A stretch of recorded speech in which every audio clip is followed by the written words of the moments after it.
Glad to see Winter's Martin coming tomorrow, the first day of spring. Oh God, it always makes me nervous. That. Oh, but this, oh, yeah, Brandon. Hey, Brandon, where's it at? Maybe outside the house. We, in the first, the last one we had, we couldn't get back there to get them with the tractor thing.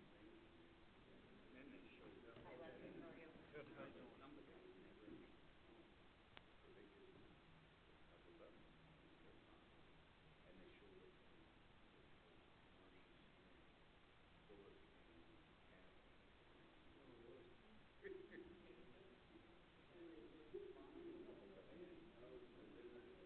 Storm, and so I said, Brad, what are we gonna do? Wait and see. They either push them down, or they just huddle up, and they'll be. Oh man. Oh yeah, they'll try to have and try to. Oh, we're over time. Yeah, they're probably about ready, huh? Wouldn't they be? No Dan today, huh? We're cabin. Dan should be here. Anyway, but we tried it. They out, missed them. Seen them, guys, Glenn Robinson. Do I need to wait for Dan? Open, you know, Probably, huh? and they got, but they slipped Test. under. Ooh, is that too loud? And then that storm came. It's kind of loud. Pretty loud. Well, Yeah. they'll come, and they never would, and they just stayed there. Stubborn. We couldn't get buggers. back there with a trailer, you know. We thought, well, what you can do? You can't. It would be more of a wreck trying to get in there. And anyway, Stubborn buggers. I've had them winter before, especially here like this. Until now. I wasn't here when you guys had that discussion. Yeah, makes you a little nervous. How long is it right now? Hi, Scott. Good, how are you? 30 days? So I think we went to like 6 months. I think 6 or 9 months is Yeah. fine for people. Yeah. I think they're being hard on this guy because of the smoke. This is a male model. I don't think he should be playing. Yeah. I don't want to. I mean, Good. Good. Thanks for not making me here. Why? You look Yeah. sharp. Yeah, I agree. Appreciate that. You still have some hair, you know. Do I need to wait for Heather, or can I start this? you do have a look quorum. good. Sweet. Let's start this. We got a quorum of 3 of us. That's all we need. All right. All right. It calls to order this planning and zoning meeting on, let's see, this is March 19th, 2025. Do we have any declaration of conflicts with any agenda items? Nope. No. Tracy, do you? Nope. Okay. No, that's good. All right, let's move on to agenda item number 3, approval of minutes from March 5th, 2025. I looked over it. I don't have any notes. It all looks good to me. You guys? Looks good. All right, can I get a motion then? I'll move to approve the minutes from March 5th, 2025. I second it. All right, all in favor? Aye. Aye. All those opposed? All right, the ayes have it. I just got a text from Heather saying she's on her way too as well. All right, we will move to agenda number 4, discussion and recommendation of time limit restrictions on transient stays in RV parks. Absolutely, please.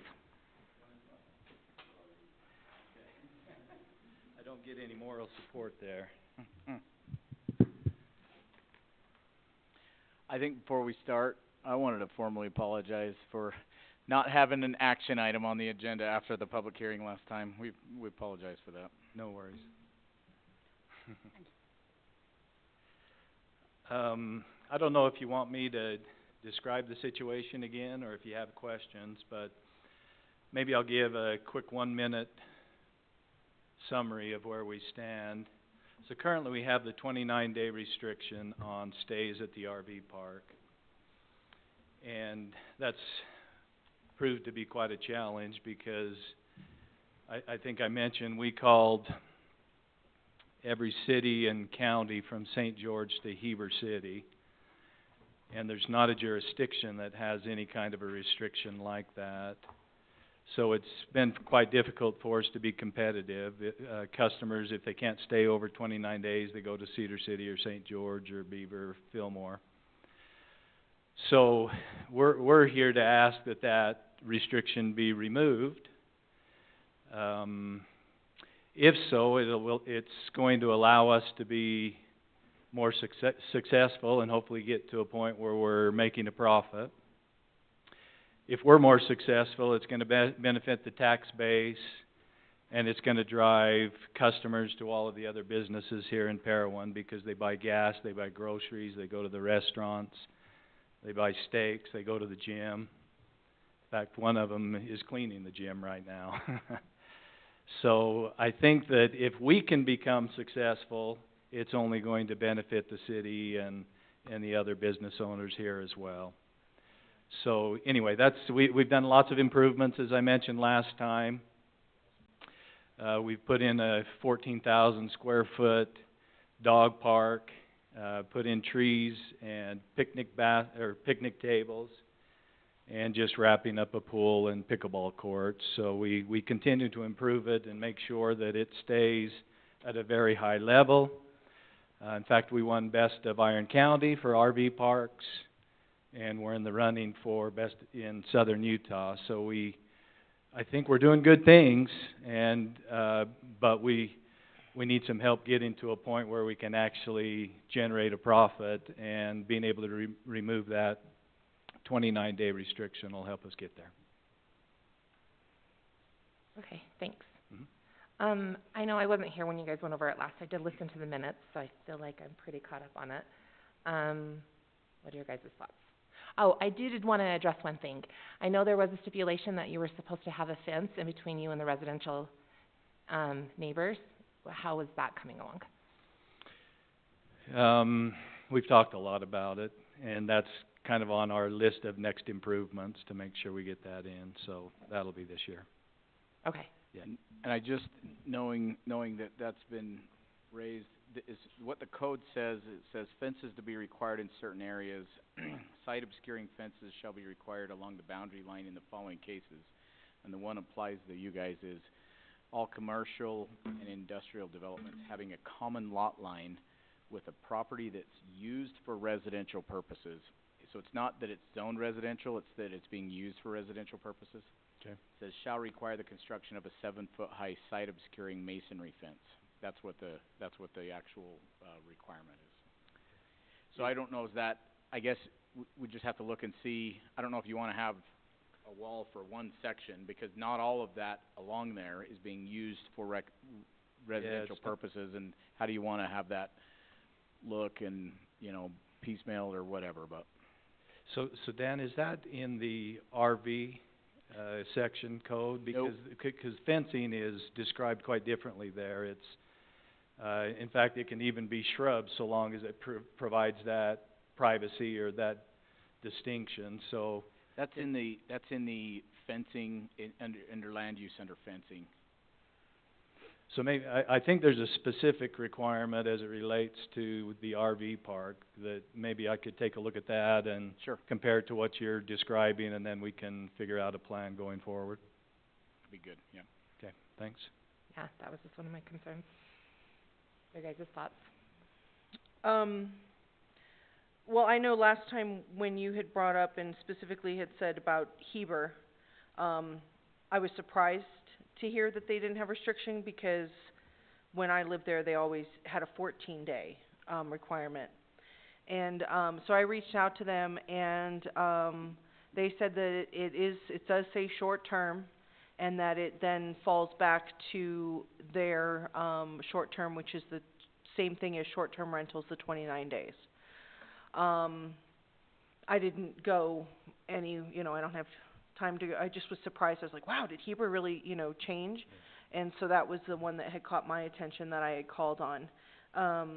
So at the maximum up there, now are they bending the rules like they were before? Probably still. Yeah. But their code says short term, and their short term is 29 days. Is that the RV park or Heber City themselves? Heber City. Okay. I didn't make the calls to Heber City, but I can do Yeah. some follow-up to see where Well, and, yeah, and so, but I didn't, like I said, I didn't go any further to find out what other areas. That Were one you- just intrigued me because Oh, I was okay. living there. So anybody in the Near, near, close to us? close to us that really is our competition, any Yeah, I any had, confirmation or input I on didn't that? have the time to, unfortunately, reach in, or, investigate's the word I'm looking for. Right. I have a question. So if we do allow this, do you have a certain area that these will be located in, or are they just gonna be kind of with that throughout? Or, you know what I mean, like, is it, like, have you got a place kind of farther away from the residents that are next to you right now currently? That would be our strategy, is to use, we have 4 rows now, and it would be that westmost row that we would put folks that would stay longer. Again, our priority is not long-term stay. Our priority is to make it as short as possible and get as many people as possible. So it's not a huge focus, and I would anticipate that less than, 20% of our customers would be long-term. But during winter months, the long-term is what actually allows us to cash flow, will allow us to cash flow. So, again, our strategy is not to get a lot of long-term stay, but to use that to just complement and help us during the slower season. So, It- I have a question. I think the answer was yes. We will push them to the west. I probably elaborated too much, but. So currently the code is saying 29 days, Mhm. and that's where we're looking at changing that time frame, Mhm. right? Yes. And I remember this conversation from before, and you were saying you would prefer no restriction on time. So even though it was a short-term stay, you would prefer it not to have any restrictions. So I guess for me, in my mind, I'm trying to wrestle with what's a reasonable amount of time that still seems like a short stay, and that also benefits you Mhm. in the RV park, for people to be able to stay longer. So I probably have concerns about indefinite stay, where there's no time limit on it. To your point about 29 days, that probably is too short if somebody is building a house or, they want to stay the summer. So that's kind of where I'm at. All right, that's where I'm wrestling with the whole RV and the time frame. Okay.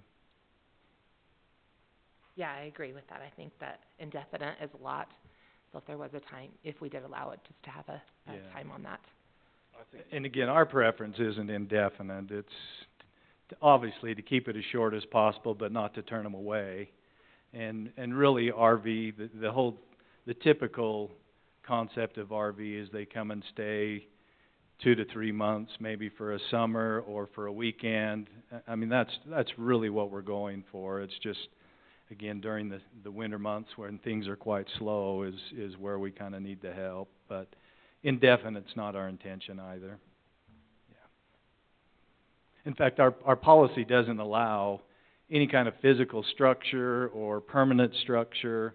And I mentioned or a couple of times ago that, we physically inspect every single RV that comes in. If it's older than 10 years old and it doesn't meet our expectations, then we don't allow them to stay. We move them along. So we're trying to maintain a very nice, effective, good-looking park that's gonna make us all proud. We're quite careful, and we do kind of self-regulate, and we, I don't want you guys to have to worry about it and have to come drive down through and see that we've got permanent structures coming up and unsightly RV staying, because that's not our intent, and we regulate that very, very significantly. Dan, for clarification, am I understanding correctly that if we were to make an adjustment on the length of time that they stay, that we would be amending the conditional use permit? And so if they were to sell and it would stay with the land, the rules would stay with the land? No, so the code is actually the thing that's restricting it. Okay. And so we need to modify the code. We wouldn't wanna have, So we'd open up code to anybody and everybody who wanted to have an RV park? there's different ways of going about it. We could write it in such a way that says for anything longer than 29 days, you need a conditional use permit. That way it's not wide open. And something like this could be granted, so much percentage of the park, something like that. Or we can modify the code and then it would apply to anybody. Weston, I might have talked over you. You had a question, I think.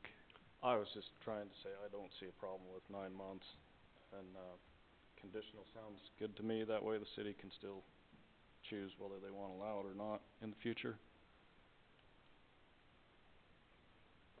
I think at least 6 months is what you should have, but I don't see the harm in 9. Is that what you said typical stay is for a home being built? Well, I'm a general contractor too, so 6 to 9 months is about what it takes me to build a home. Rick might do it a little faster. Well, he's from the fast lane, so. Yeah, so my thoughts on it were very similar. Somewhere in 6 to 9 months, but I had also thought about leaving they required a conditional use permit over the 29 days, and then adding we could add language in there that limits it to X percent of the available spots, so whether that's 20% or whatever that number might be. 20% is the one that came to my mind, so that's why I'm saying it.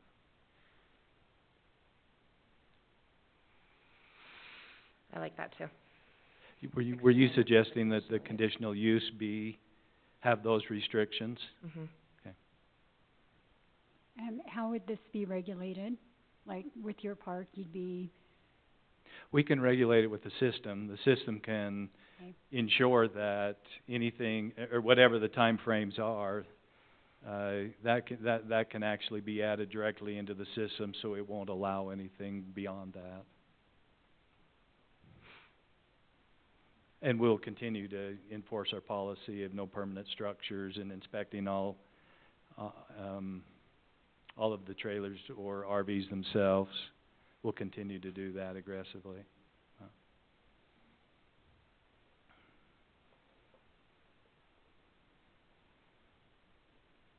All right.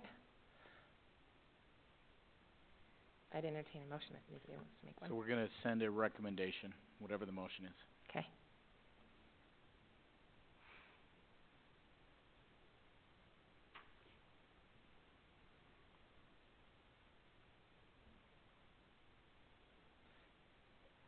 Oh, I just have one more question. So the Ask more questions, absolutely. the recommendation then is going to be 6 to 9 months, or is it gonna be 9 months? Yeah, I think that's but something we after- need to decide. 29 days, a conditional use permit is required, and then the maximum is 9 months. Is that what I'm just being clear, that we're all on the Right. same page? Yeah, Okay, yeah, and then I think we want, I mean, I would like the stipulation of the 20%, no more than 20% of it can be used for long-term stays. Do you think that'll cover your needs? Well, my preference would be to let us manage it and hopefully be as successful as we can. I understand that there's concerns and there probably ought to be certain level of restriction. I would probably argue that to have it be 25 to 30% might be better, just to allow us to effectively manage if we need. Again, it's not my intent to go to those levels, but it's kinda nice to have that flexibility should, during the winter months, should we need that. Yeah. How many spaces do you have? 68. 68. And we can double if all were to go well, and there's other ideas that we potentially do with that space as well, but 68 that are currently Yeah, I'm just worried operational. or concerned that it's gonna turn into something like the Sportsman, where it's all temporary stays now, and that's what it's kind of turned Permanent into. stays, you mean? Yeah, permanent stays, Yeah, sorry, excuse yeah. me. Gotcha. Yeah. Have you, I know, I'm only asking this because you've brought up the fact that you're wanting this to, help your business. Have you tracked what you're losing?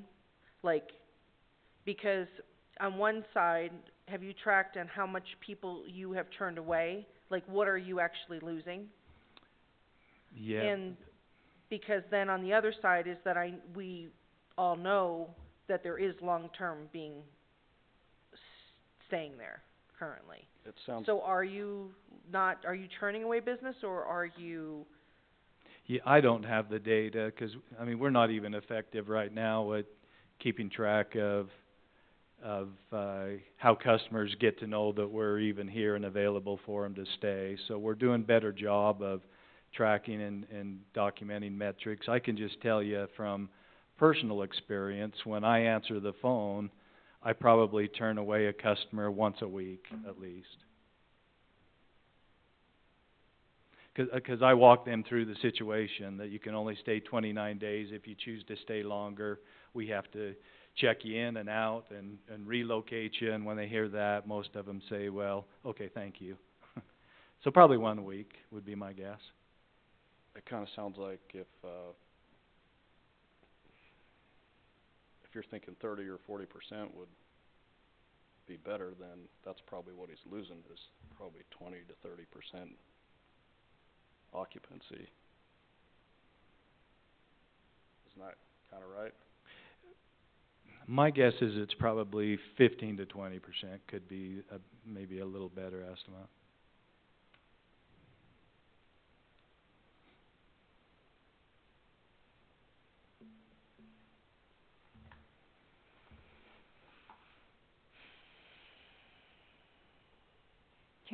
Could you start with that 20% and then increase it if needed to see how things are going? I mean, yeah, you could always come back and ask for more on that. So, I mean, technically, yes, you could, but, Or we could just settle on 30 maybe. So I have just been informed that it is called Mountain Valley RV Resort in Heber, Yes. and that they do allow 6 months throughout the entire park.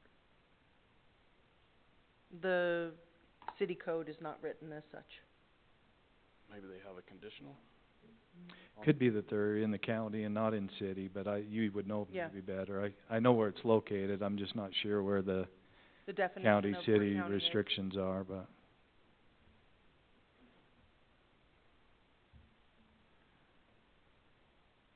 yeah, so right now at 20%, you're looking at 13, 30%, they're looking at 20. So you guys know the difference on that. That's what I was just pulling my calculator Yeah, up for, yeah. 'cause I couldn't. Yeah, I'm like, don't what do does the that math. equate to? Do the math really fast. And they are in Kanab as well, with the same rules, same company. Yeah. I'm getting little tweets from a city council person who is maybe in the audience, who is related to one of the owners, so. Awesome, thanks. I would never know who that is. And it's not me.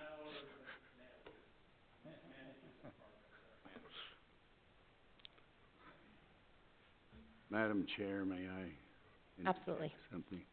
There's the concern that's been expressed that they didn't want this to become like the Sportsman's, but this is permitted under a conditional use Mhm. permit. That should take care of that Yeah.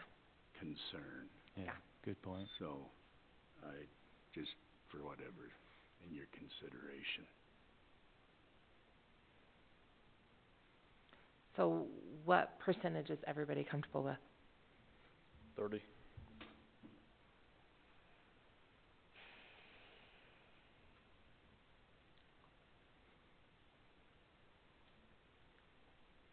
$25.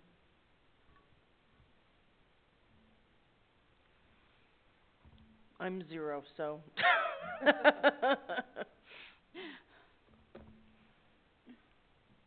Yeah, I could be fine with 30, I think, too.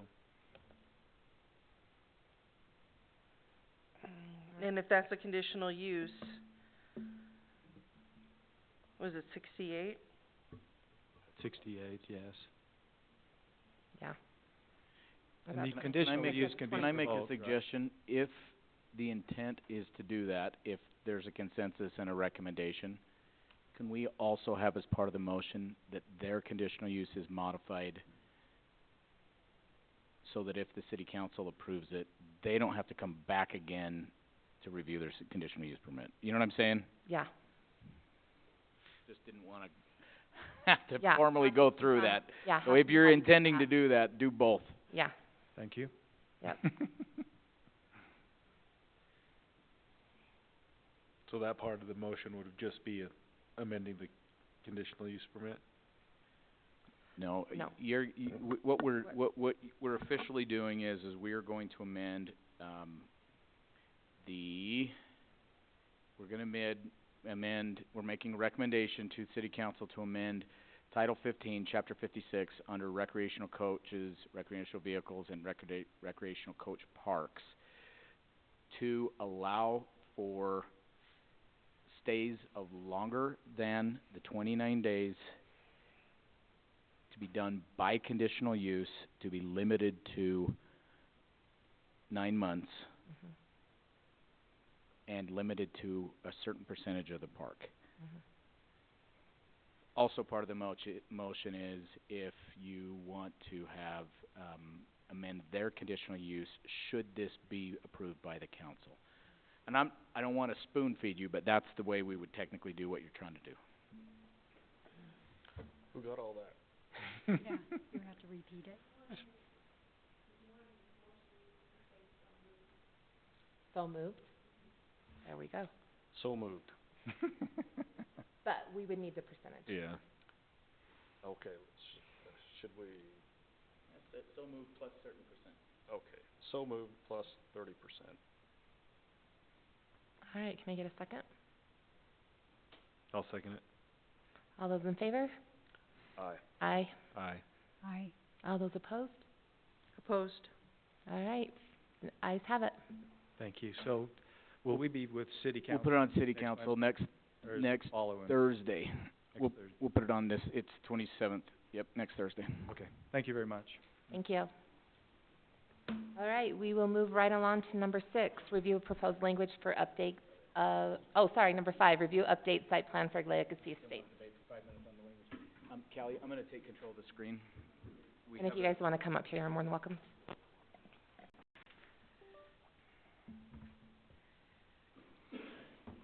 Okay, I just got, in your packet, you had the site plan that was sent, I think 2 days ago, 3 days ago, and sent that site plan, and then today we had an updated version of it.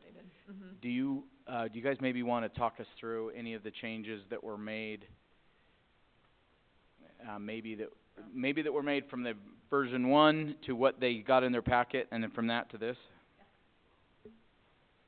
So, there was an email that was sent to us with some concerns, and they are valid concerns. The desire is, again, to have a very attractive, very successful park. The recommendations have been adhered to. The bottleneck was the number one concern. The bottleneck on coming from the 5 acres to the 10 acres, was addressed, concerned. We pulled some houses out, some lots out. The thing I need to make sure that everybody's aware, this is one solid piece of property. The lines that are in between the homes are just for reference only. They are not site boundaries. So for example, if you look at the center section of the 10 acres, how those homes are offset, those homes, thank you, Dan, those homes could actually, the backside of one of those homes could technically be a parking area for a place across the street, if so chose by the owner of the property, being JKL. So they are not, for example, right in the center, you look at Unit 31, right underneath 375 South Street, Unit 31. The one below that, Unit 12, JKL could allow, actually, the Legacy B Estates could allow somebody to make that parking. In doing so, we evaluated the the open space. There's 44.6% open space, but that does not calculate the open space for the pickleball courts. The computation did not allocate for that. So there's in excess of 50% open space in this park for the common area. Again, the area that's under lease agreement would be the property of the home and the driveway and the patio. The rest of it is open space, designated by Legacy B Estates. The use of pickleball courts, again, open space. And so, trying to make the distance, there was another reference to the proximity of home to home. Now, that's been widened, it's been doubled, plus, in some places and more in others. The other offset is the home to boundary. Now, the box, for example, on everything on the north end, and every home in there, the box that's there does not mean that that's the size of home that's going to go in there, but it will never exceed that.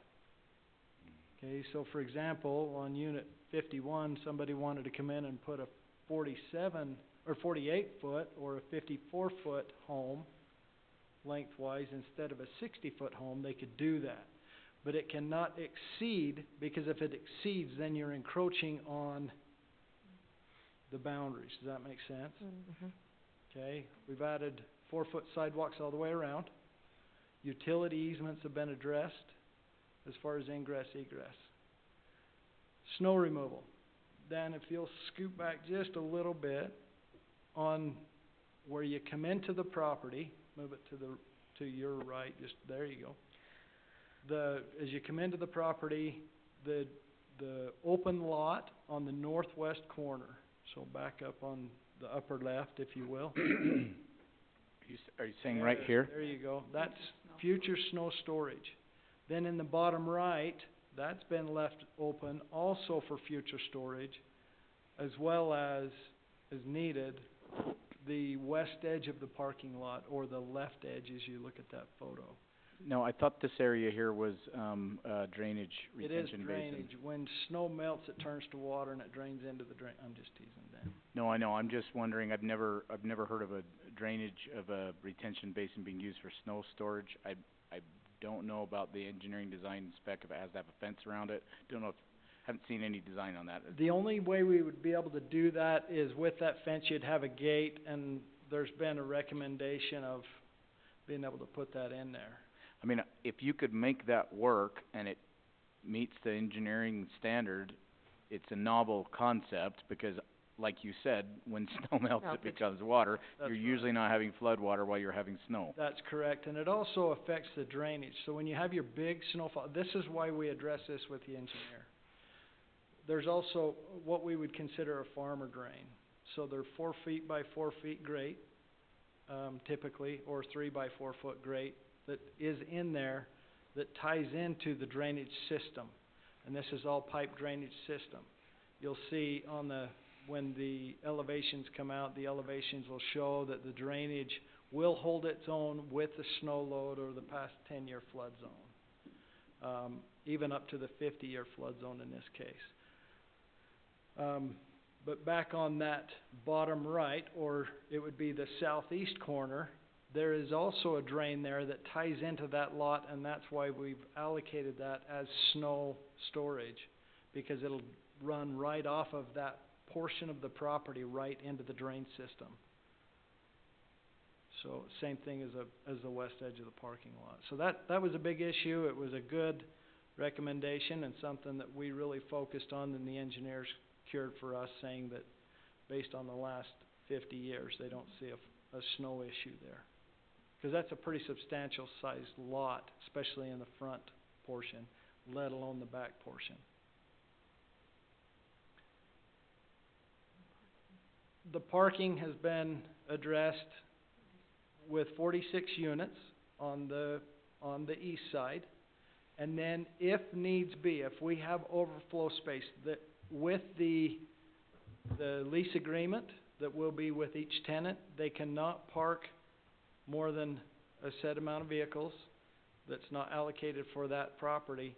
If so, they need to make arrangements, like I say, on the one opposite it with the Legacy B Estates approval. And that will be managed at that point by lease agreement, so it is addressed on the lease agreement. Not only that, the trailers, boats, things like that are not allowed in the park.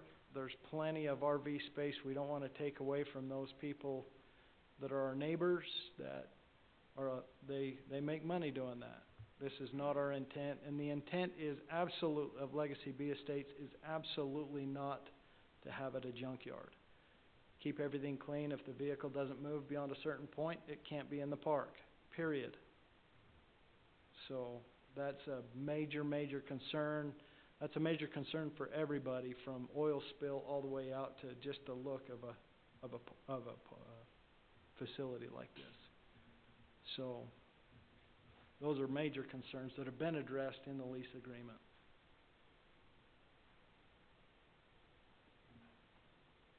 All right, are you open to questions now? Please. Awesome. Okay, so I guess I'll just start with the streets and the sidewalks. So right now you've got the total width is 38, right? Correct? With 4-foot sidewalk on each side. Although the 4-foot sidewalk, you've got the roll curb as well, and it's a 1-foot roll curb that is drivable. It will handle a vehicle. So you've got 32 plus 8, so you've got 40 feet. So you're saying you have 30 feet of asphalt, 1 foot plus 1 foot of rolled curb, plus 4 feet, plus 4 feet of, that's the 38. It looks to me like on that one, he's got it at 38 feet. So yes, we're at 38 feet. I apologize. And I'm guessing you gained that by moving the homes in the middle. We did.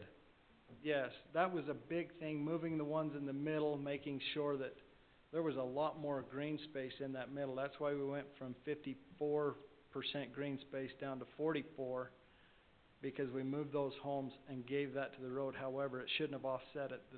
I guess the thing that offset it was the pickleball courts.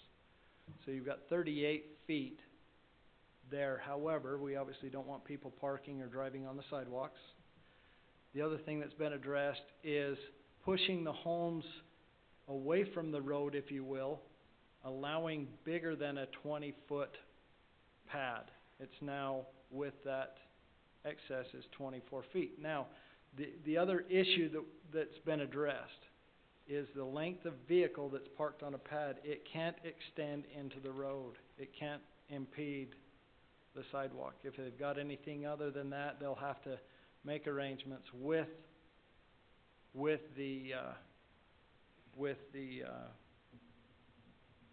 Legacy B, the neighbor. Yeah. Okay, so you're telling me like a normal oversized truck is 24 feet, so they could not park it there then, is what you're saying? No, a normal oversized truck, I've got a long bed mega cab, and it's 19 feet.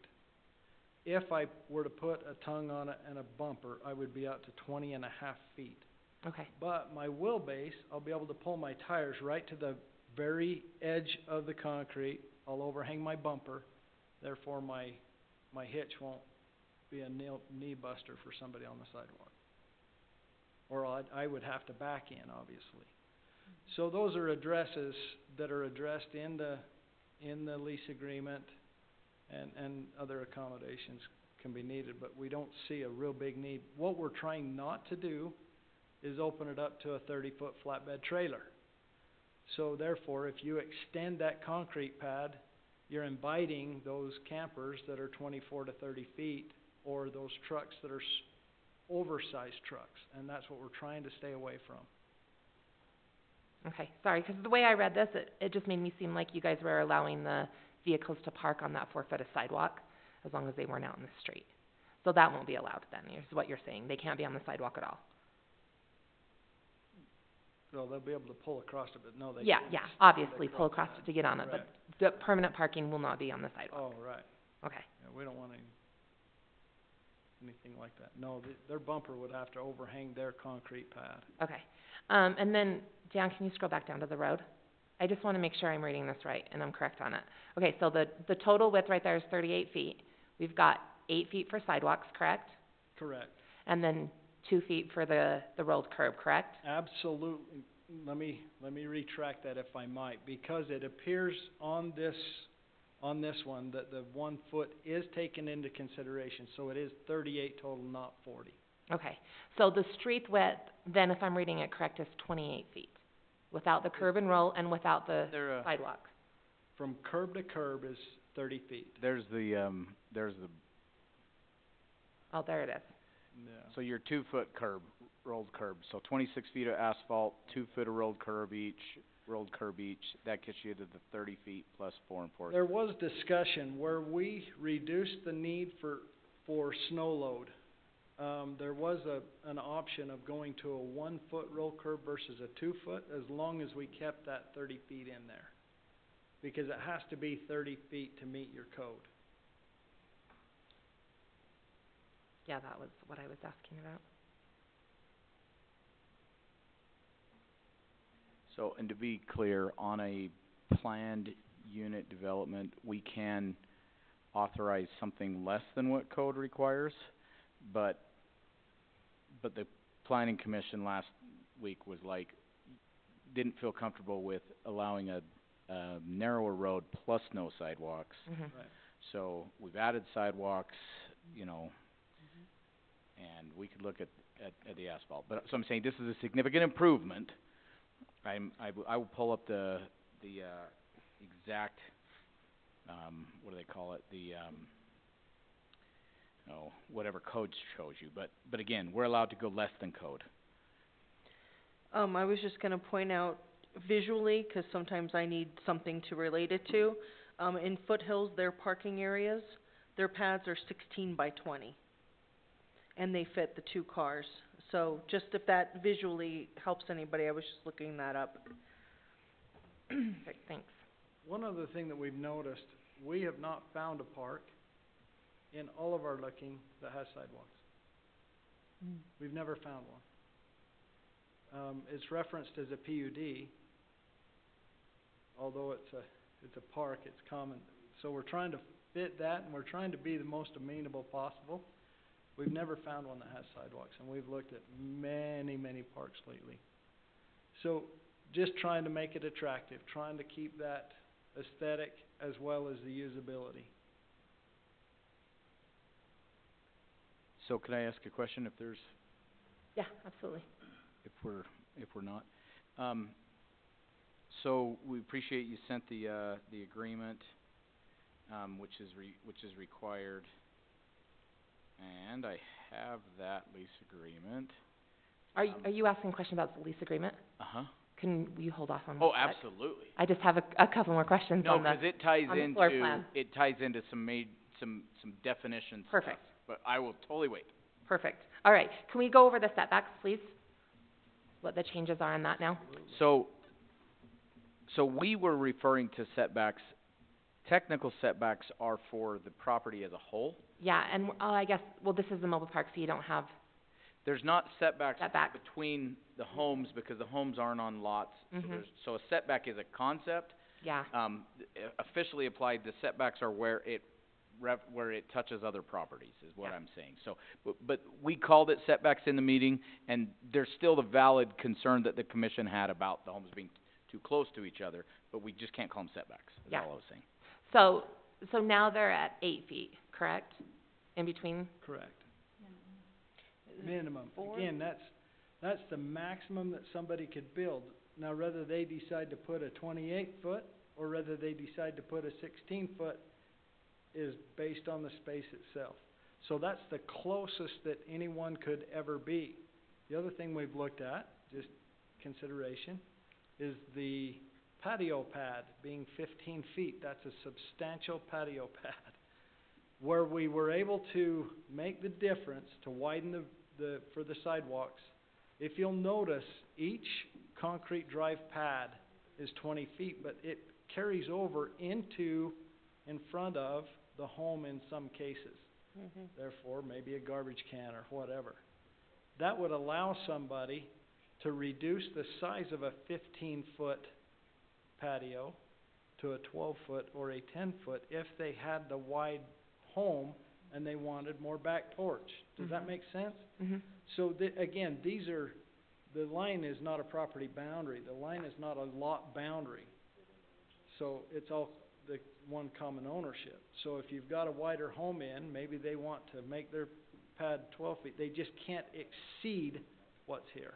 And this is all limited area or common area? Which, All around, that you've got the little asterisk things at? Because I know in some parks there's limited areas and then there's common areas. Or is this, what are you defining this as, I guess is my question. well, quite frankly, those are blades of grass. Okay, So, but typically, when the property owner doesn't own their property, it's a limited or a common area. understood. No, you'd be common. It's all common. Everything would be common. Again, it's not lot specific. It is one lot with an allocation for a pad. Okay, So when somebody rents that, they rent the pad. yeah, I understand that. But if you're calling it all common area, then legally, anybody that lives there can walk in between their backyard and have a party in somebody's backyard, if it's a common area versus a limited area, legally in technical terms. Or lot 47 could have a parking space behind 36. Correct. And that's up to Legacy B Estates if they Mhm. were to allow that to happen.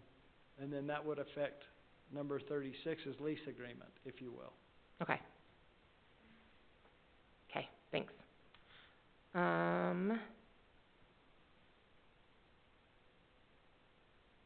Okay, open space and green space, I guess, is what, and you're calling this all open space, correct? Well, that's what the engineer, he called it open space. Okay.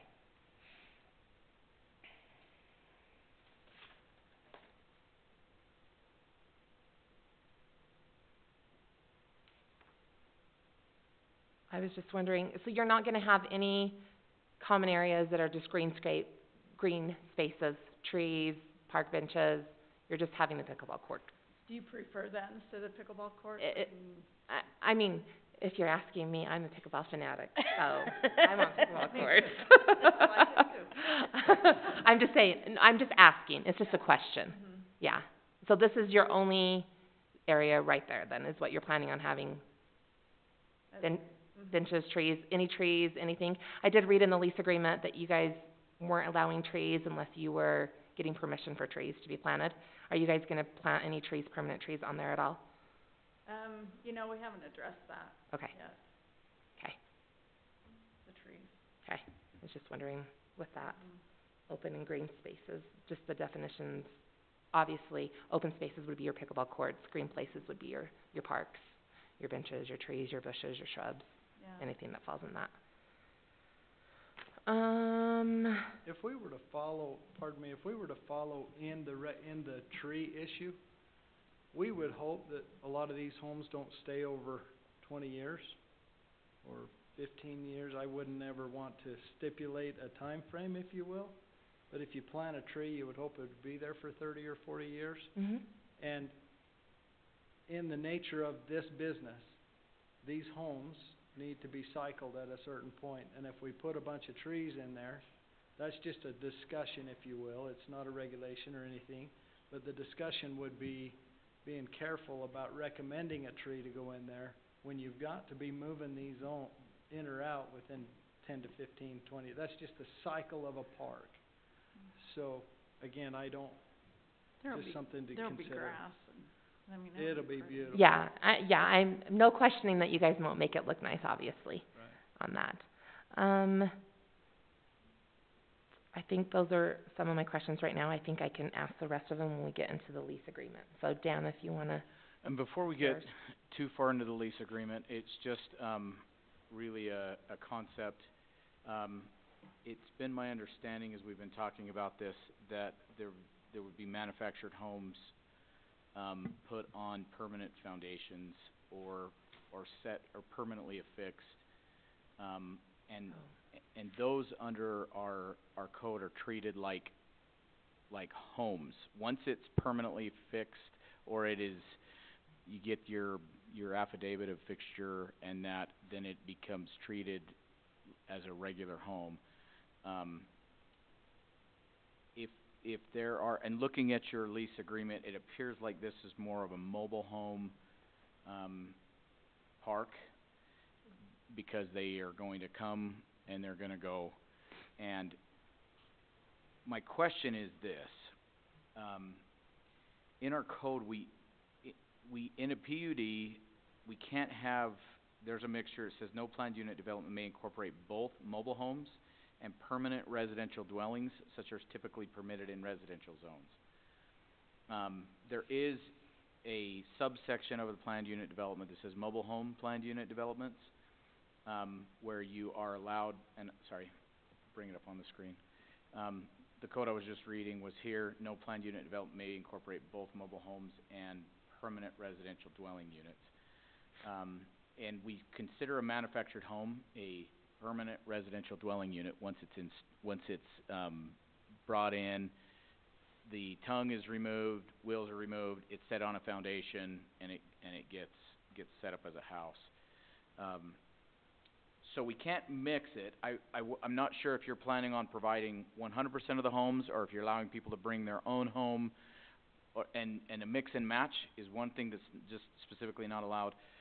If we say it is a mobile home park, then the question I have is, and I don't know exactly to what legal degree this is defined, it says the purpose of this ordinance is to allow mobile homeowners the opportunity to own the land upon which their home is parked. So I'm like, I feel like it's a little bit of a loop, which I'm not trying to tie you into a loop. I just didn't realize that there would be mobile homes, what we would define as a mobile home, and as I read through the lease agreement, it looks like mobile homes, not like a manufactured home that gets put there. So, any thoughts in response to that of how do you define this? And, I don't know, I guess just looking at the lease agreement, it looked like it was something different than what we had been talking about, so. On a permanent affixture, when you go to HUD and you borrow money on a permanent affixed mobile home, and the title's surrendered to the title of the property, therefore it becomes a permanent affixture. A permanent affixture in this case would be tie down. It would be concrete block, or a combination of stilts, concrete block, so on, that meets the mobile home code with HUD. When you permanently affix a manufactured home, you surrender that title with the property. That being said, that is the hybrid difference in that these folks that would purchase a manufactured home would not be surrendering their title to the property itself. They would or would not? Would not. Would not. And so how do they move it if after 5 years, say, the rent goes up, or if I've got a manufactured home on it, I thought they have to remove the pad, they have to fill in the dirt, they have to... More Francis. Yeah, please. So, mobile homes are... Can you talk in the mic? Yep, sorry. Yep.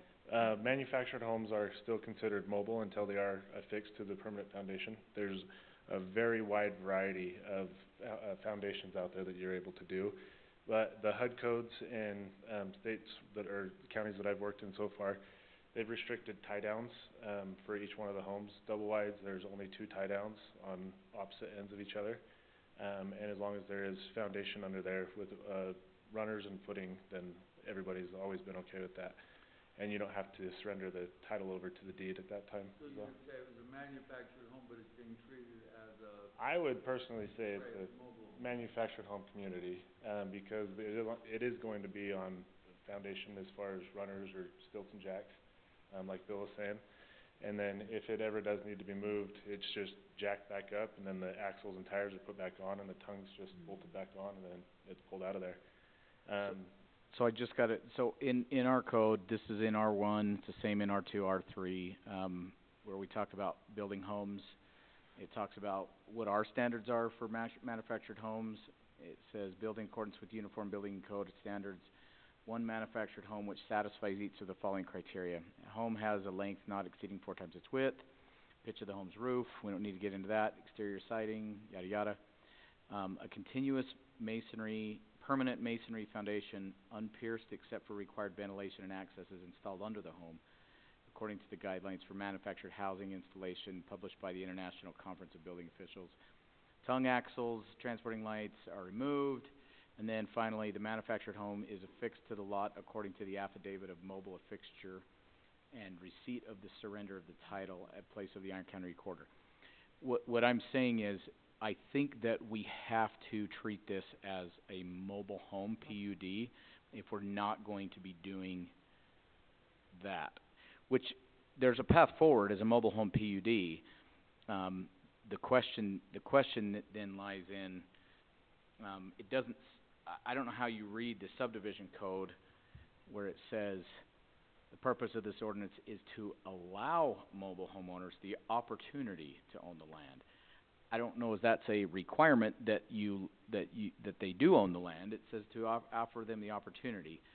And the only difference really, so under all of the planned unit development code is this subchapter at the end, or I don't know if it's a subchapter or if it's just a section, and it says, under the same requirements as set forth in above, for a planned unit development, an applicant may apply to planning and zoning and then to city council for a permit to establish a mobile home planned unit development. Said mobile home development shall involve the subdivision or tract of land for the purpose of selling home sites to the mobile owners. I mean, it's contemplated within planned unit development that we could have a mobile home park. I just don't know as we can say that it is a manufactured home park. We can't mix mobile homes and manufactured homes, and I think we just have to define it as mobile homes. And I don't know how problematic that paragraph is, but. No, thanks, I read that too. Yeah, so I was just a little bit confused seeing your guys' plans as well. When you guys first came here, I didn't assume or think it was going anywhere towards what you guys have got right now with the mobile home. I thought it was gonna be a PUD subdivision, similar to the one across the street. You have lots that you can sell, they can come and place their manufactured home on it in just a PUD. So this was surprising when I saw it, as I'm like, oh, this is a mobile home park, and then when I read your guys' CCNRs, I was like, oh, this reads just like a mobile home park, where they have no ownership whatsoever. Yeah. Can I address that? Absolutely.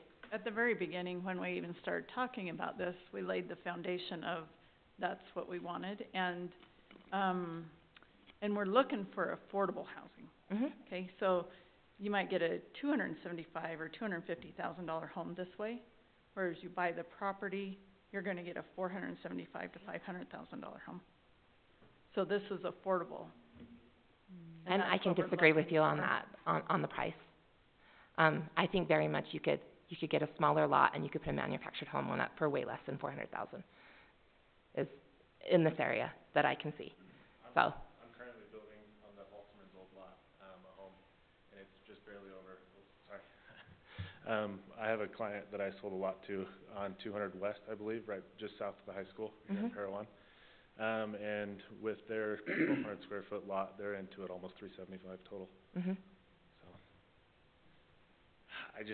But that's a private lot too, not in a PUD as well. Right. You know what I mean? That's in the city. So. Absolutely. And the homes across the street from us in that subdivision, I'm sure you're familiar with what the sales price are. Yeah. So 375 to 425 over Yeah. there. Yeah, absolutely. We're trying to go away from that. We're trying to make this as simple as possible and fill this community up as fast as possible. So that's And why. they're all brand new homes, Yeah. they're all brand new that we're ordering. Yeah. Yeah, and I have no problem with the modular homes or anything like that. I think it's great. I think that is affordable housing. I don't like the mobile home concept of it, of them not owning the property and the mobile home feel of it. That's what I have concerns with. Okay. So, yeah. Your guys' thoughts? I'm on the same page. That's what you just said. I was under the impression from the beginning that these were gonna be individual ownership. Interesting. I don't know how we all got, Yeah, confused on that, because that was never our intention. yeah. Maybe I can distill it and define the issues. First and foremost, I don't mean to speak for anybody, but I think this is a project of first impression for Parowan. Yep. I've done some research, there are such hybrid, developments across the country. There's pros and there's cons. The pros you've listed, and I know nothing about it other than what I've read over the last week or so.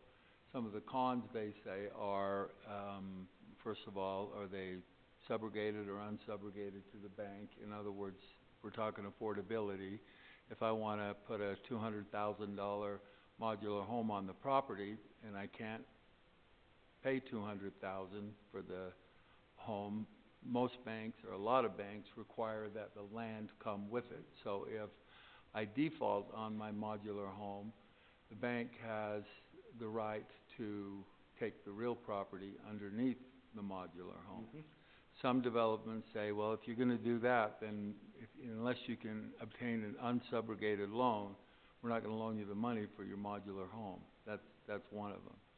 The second issue is just what were the challenges, and I called a couple of city attorneys, one in New York that I know knows a lot more than I do about planning and zoning, and he was familiar with them. He said one of the problems that they've faced is because it is a hybrid, it's like you're renting, you have a landlord, you're the landlord. And if you are there for 5 years, if the landlord wants to raise your rent, you need to get out.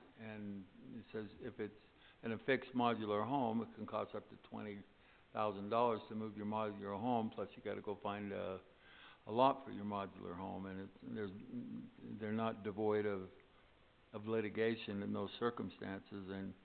And I'm not saying that, you know, you gotta eat your peas, you gotta eat your carrots, and then you have your dessert. Everything has to be the way we've always had it. But what we're familiar with is a subdivision or a trailer park, and this is kinda like a subdivision, but we wanna have a trailer. We're gonna own it, the lots, people are gonna lease the lots from us, but you can put a home on it. And it's just, I think everybody's having trouble wrapping their heads around that. Yep.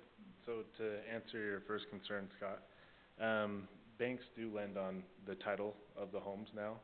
I have two preferred lenders that we've used many loans, or I've used to have buyers do many loans on now. Subrogated or unsubrogated? They take it, and then I'm not sure exactly what the,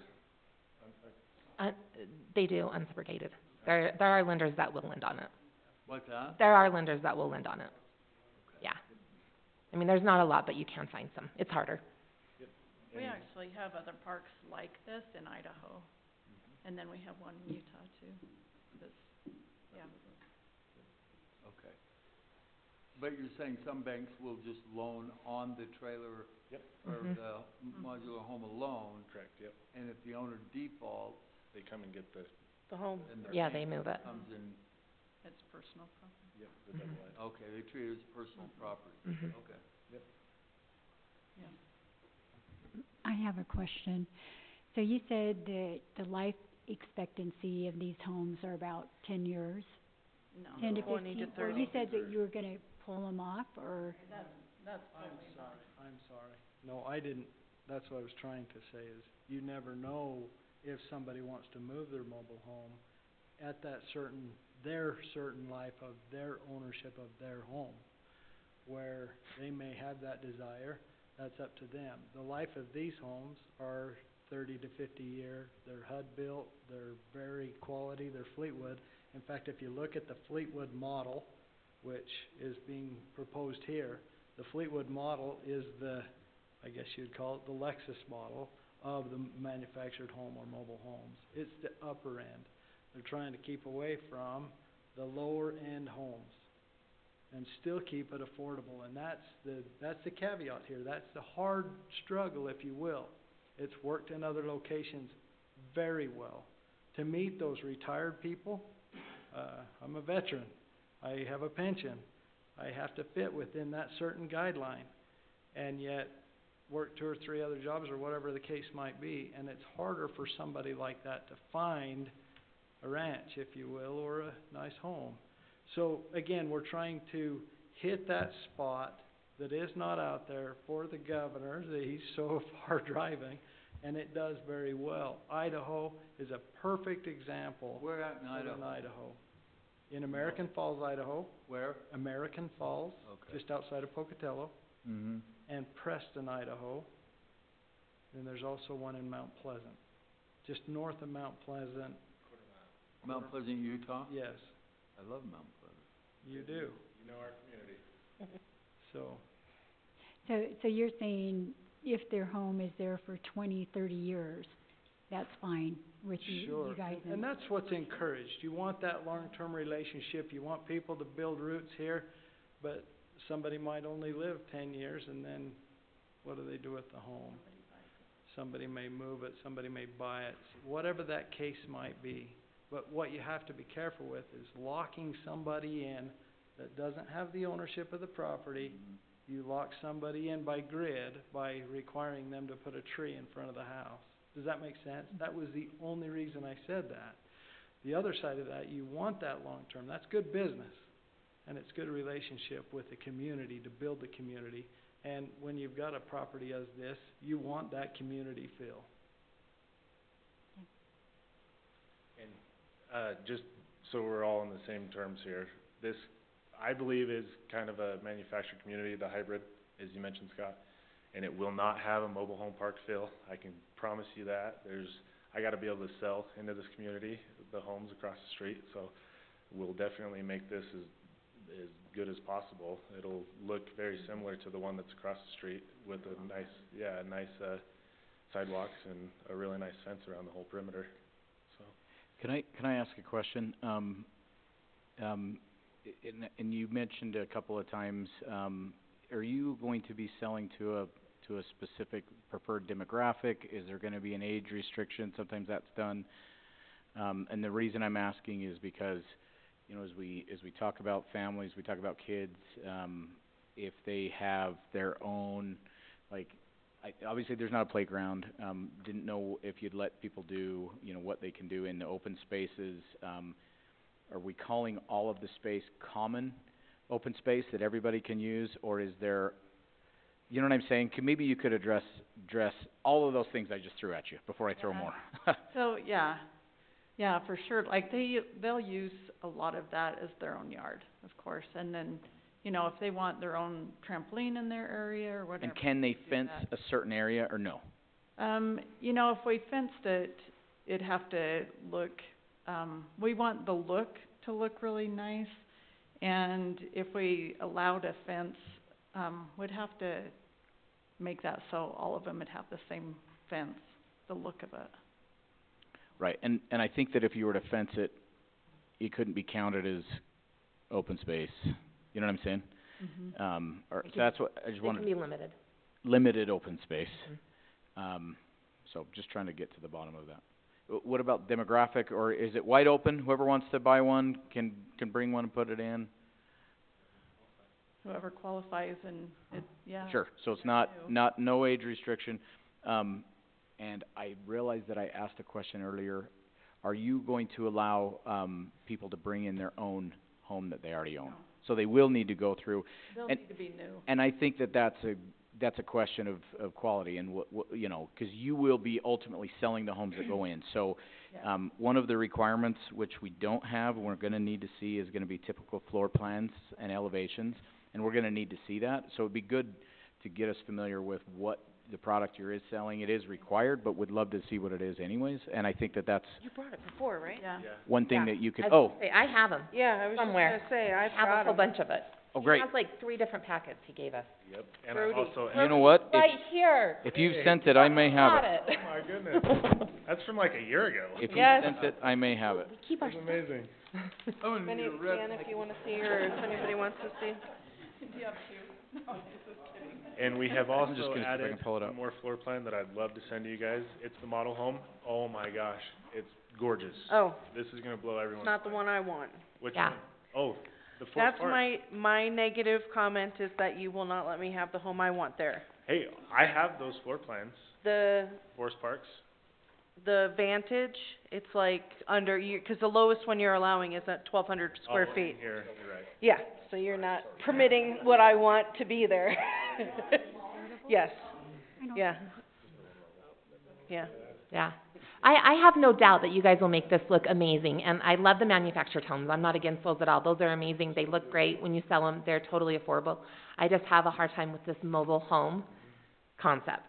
Like, I don't know if I'm down with that. Like, and that's what, like I said, it must have been a misunderstanding. I never thought that that was it from the beginning. I thought it was gonna be PUD subdivision, separate lots. You guys are gonna sell those lots, place manufactured homes on them. Jamie, I'm with you. But if you go up to Mount Pleasant, in between Mount Pleasant and Wales, there is a mobile home park there, and it is gorgeous. And they have the same exact concept. People that are in that retirement fixed income really appreciate the ability to take some of the retirement, buy a home, and then have a $300 a month payment, rather than a $1,200 to $1,500 a month payment. And that's Or the upkeep. or the upkeep. So again, But, oh, sorry, go ahead. if you're, it is a hybrid, and you're trying to hit that niche that's not there. This is a marketing concept that will bring Parowan a pile of money, if you will, because you're talking 90 homes in a common area that's controlled. If you were to open that up to having everybody own their own, you could not restrict things, dogs, cars, boats, trailers. It's difficult to restrict. This is it makes it actually a lot better for a city, a lot better for a community, a lot more attractive in that you can restrict those things, and then you don't end up with some of the other common issues that you find with that mobile home park concept. It's not a trailer park. Yeah. So. This is Parowan too. You have to understand, this is Parowan. Does this necessarily fit what Parowan is? I would disagree, kind of. Like, Parowan's not, let's see how many houses we can stick in this acre of lot. You bringing 90, I believe it's 91 now, homes in that. That doesn't really go with the feel of Parowan. We're kind of historic, old town. And I understand we do need affordable housing. It's just, is it this type of affordable housing with the mobile home? That's what I'm having a problem with. Yeah. So. I think you'll be pleasantly surprised and pleasantly pleased, honestly, when you look at those parks that are successful, that do have this much care and concern and revenue driven to it. There's a lot of money that's gone into this, and there's a lot more that's got to go into it to make it this good of a success. That being said, I think you'll be pleasantly pleased and pleasantly surprised with some of the others that are out there, versus that stigma that has out there with some of these problems that have been issued of. So I have a question. So what can you give us the price range of what these homes are? And then could you give us an idea of what type of rent would they be paying for their space? So, price range will kind of depend on a couple of different things: the size of the home, if they want a different full cement pad versus just the runner, jacks and anchors. So it'll be right in between probably $225 to $275 for the bigger homes. Everything in the dealership across the street will be right there as well. So we've upsized the homes in the dealership, so this isn't necessarily talking about the whole community by any means, but the dealership has a bunch of different floor plans, and we still have tried to narrow them down to put the best floor plans in here. So we're looking in between about $225 to $275 for the homes. And then how much would the rent be for their space a month? That we haven't decided yet. We've actually looked at different, amounts around the area. So right now in Idaho, we're at $500 a month. I was gonna say, that's what I read in the contract, so that's what I assumed it was 500. Yeah. And then they pay their own utilities, correct? Yeah. Is what I read. Okay. Yep, their own utilities.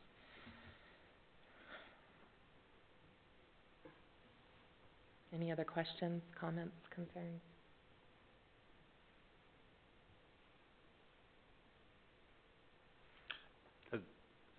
Public Works Director reviewed this and? So, yeah, we're not complete with, utility review and all of that.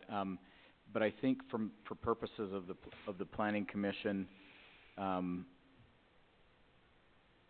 if you guys want to move this on, positive recommendation, negative recommendation, positive recommendation with some required changes or something like that, I think that you could. The next step is they have to, ask for permit from the city council. We can't give final approval without the utility plan approved and all of that stuff anyways, but that's not space that we usually get into in detail with the planning commission anyways. Even on a subdivision, we usually do all of that administratively and then give you guys the green thumbs up when it's good. So, I mean, if there's something that you wanna see changed, or if there's something that you wanna have them bring back to you, or something that doesn't have to be moved on tonight, but if you wanted to move on with it tonight and say thumbs up, thumbs down, I mean, the planning commission can do what it needs, but we have been working with them on drainage, sewer, power, water. We're not complete on them, but we've made a lot of progress and we're getting close.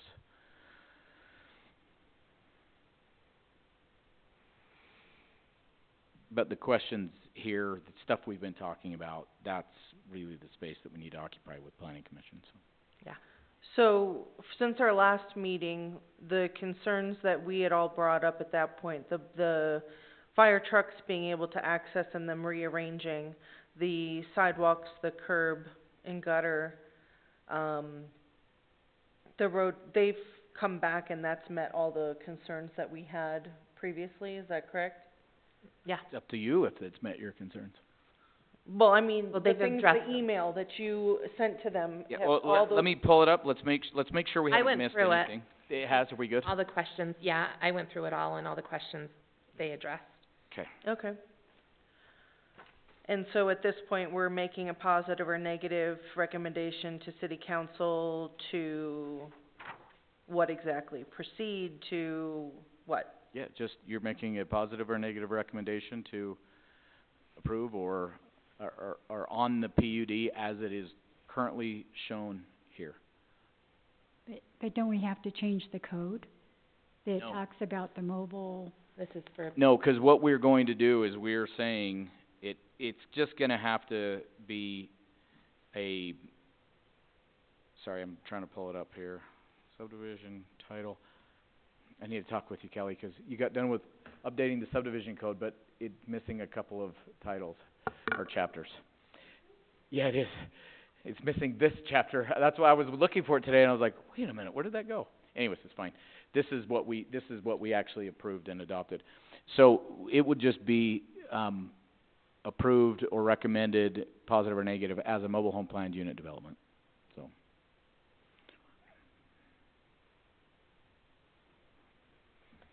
Because there's no way, I think, under our code, that we can say this is a standard subdivision with permanently affixed manufactured homes, the way we define it.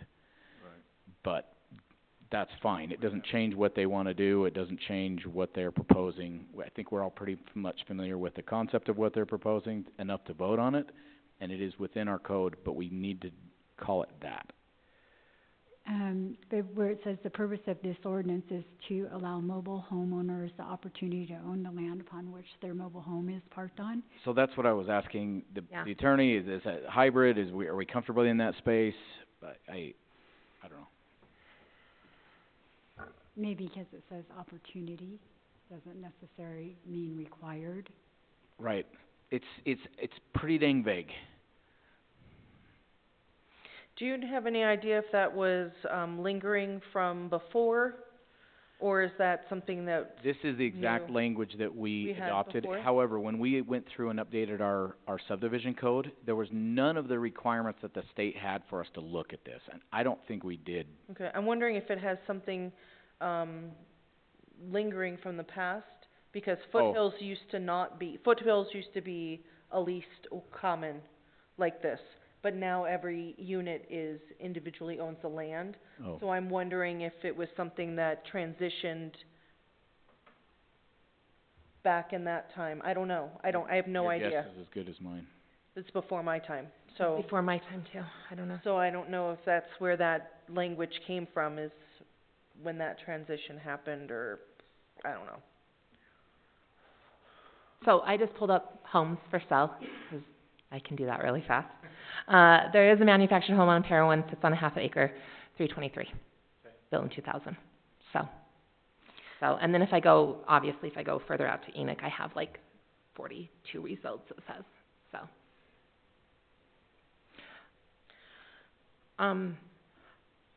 Sorry guys, I really don't like the mobile home aspect part of it.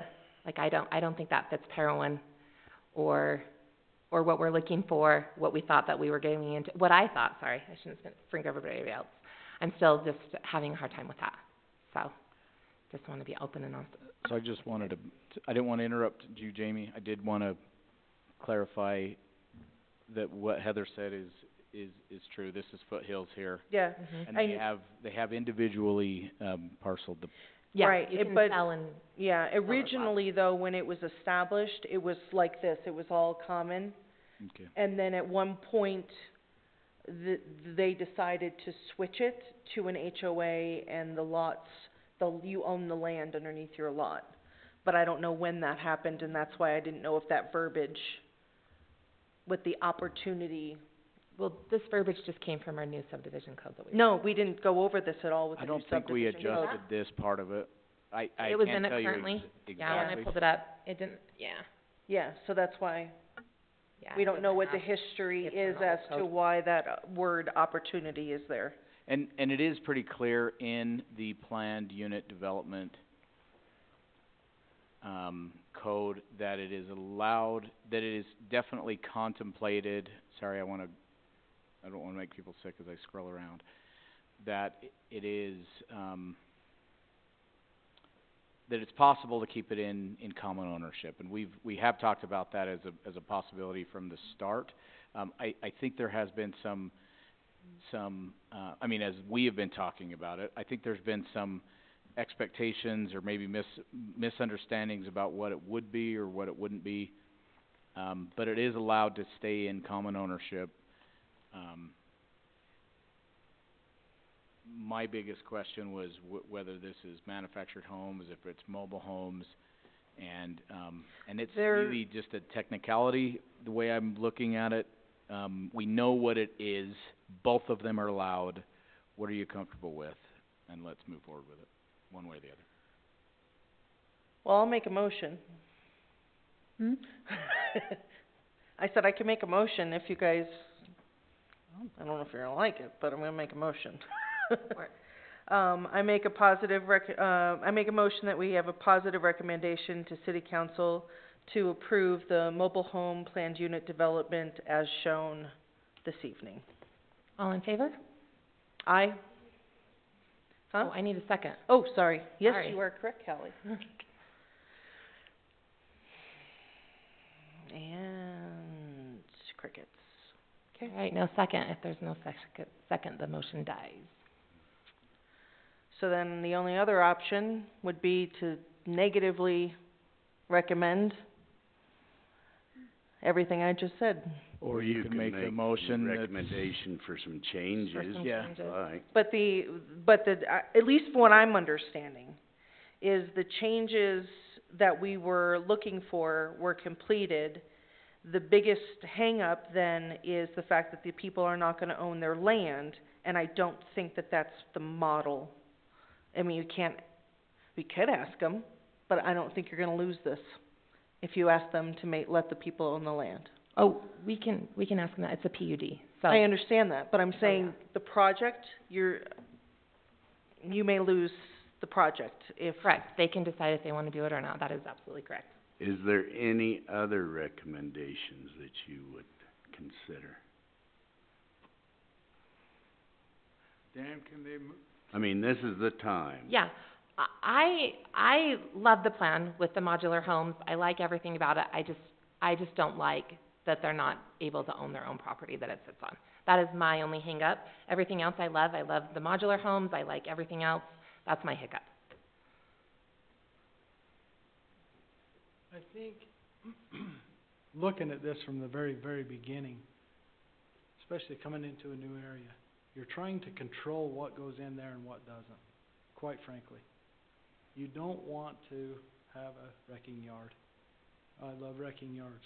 I get parts all the time, but it's not a place for it. You can regulate what happens there, you can regulate what goes in there, you can regulate if you own the property. If you don't own that property, you have no control other than a CCNR. CCNRs can be as restrictive as possible. You're starting to see some market move. You're starting to see some things that are moving. You look at the economic base that might surround a 90-unit development. Does that mean 90 units is going to fill in 2 years or 3 years or a year? There's nothing that says that. Market will dictate that. The project will dictate that. What you can dictate is what you have control over, and if you open it up to where somebody, and you put 90 units on 15 acres and somebody owns that property, they're going to tell you what they're going to do on their property, other than the CCNRs as the owner of a park. When you start to dictate what things look like, how things are kept, what goes on in that space. Bill, I don't want to interrupt you. Can you show us either where you've done this in the past, or can you show us where in the lease agreement that you're planning on doing that? Is that something that, because essentially I think you're saying by maintaining ownership, we can control this thing and keep it nice. What mechanisms do you have that you could show that? Because they're on a lease at that point. Jody had a situation in Idaho where there was an issue. The issue was the person didn't pay, didn't maintain, and didn't hold up to their end of the lease. The home at that point was foreclosed on, and the home at that point was moved off and sold, and a brand new home was moved in. If we're dealing with a meets and bounds description, that is a much different opportunity. With a lease agreement, the legality side of it, it's a whole different process. In this case, it is easier, if you will, with common space, to be able to control if somebody's going to have a ton of weeds in their backyard, or have 3 dogs, or whatever the case might be. That is a huge recommendation, and you're a lot more able to take care and maintain that type of a scenario over a meets and bounds description of this size. And with the influx that's coming in, we see that that's a very strong viability. Again, Jody has experience in this, and it's worked in other locations very, very well. But I'm saying, can you point, is it homeowners maintenance? I'm just wondering where it is that you have contractual, this expectation you're setting of the homeowner, and when they're not doing it, then you can step in. So is that in the agreement? Is that the mechanism there? I just wanted to actually see what sort of language we could look at that says, okay, this is the teeth that you guys have to enforce that. I can see homeowners maintenance. I'm just kind of looking through it. It must be maintained in good condition. Roofs structurally sound. I'm looking down here under like pets. I mean, it's talking about the pets, vehicles, exterior of it. And if we need to yard care. up that, we haven't had any real problems because we talk to the people, property managers talk to them, they talk them through, let's clean this up, let's clean that up. They're always checking. And if we need to be stronger, we can in this lease agreement. But we haven't had real problems. We've identified the RVs, boats, that type of stuff. That's been our biggest problem before, is people wanting to put their RV and keep it there. We don't allow it. And so that way our parks look a lot cleaner. Yeah. And we don't have other people trying to live there or something. But these and could it is easily R3, so that gives you the availability of having 9 per unit, so per acre, sorry. And so, condos or that type of stuff, same thing, you can have 9, so in essence, 15 acres would have even more than 90 units if you did condos or something like that. I don't know, I think they're a nice nice Oh. way of affordable housing, and they're manufactured, they're brand new. They're manufactured homes. Yeah, I don't have a problem Yeah. with that at all. No, I Yeah, get that, but- absolutely not. Yeah. What happens if somebody decides to sell their home? Do they have to get approval from you in order to be able to take over the lease of the land that it's on? Yes. Yes. Yeah, they do. We do a background check on them. On the new owner, yeah. Yep, we do background checks on everybody, so we know who's living in there, for sure. Traditionally, you could just call an agent, and then at the time of sale, we do the background check and make sure that everything, I's are dotted and T's are crossed. Yeah, I was just thinking that if, sometimes it puts somebody at a disadvantage if they were trying to sell their home, but it's based on your approval. The approval being, no, yeah, the approval being if they don't have a bad background. Yeah, that's the, if they have a bad background, then we don't. What about credit, when you're talking bad no. background? No. But it is subjective to what your requirements are, right? Yep, yeah. If they have a felony, then we don't accept them. So essentially, they gotta be able to qualify to buy the home and get a loan on it, and then there's some additional requirements that you have. If they have a felony, we don't accept them.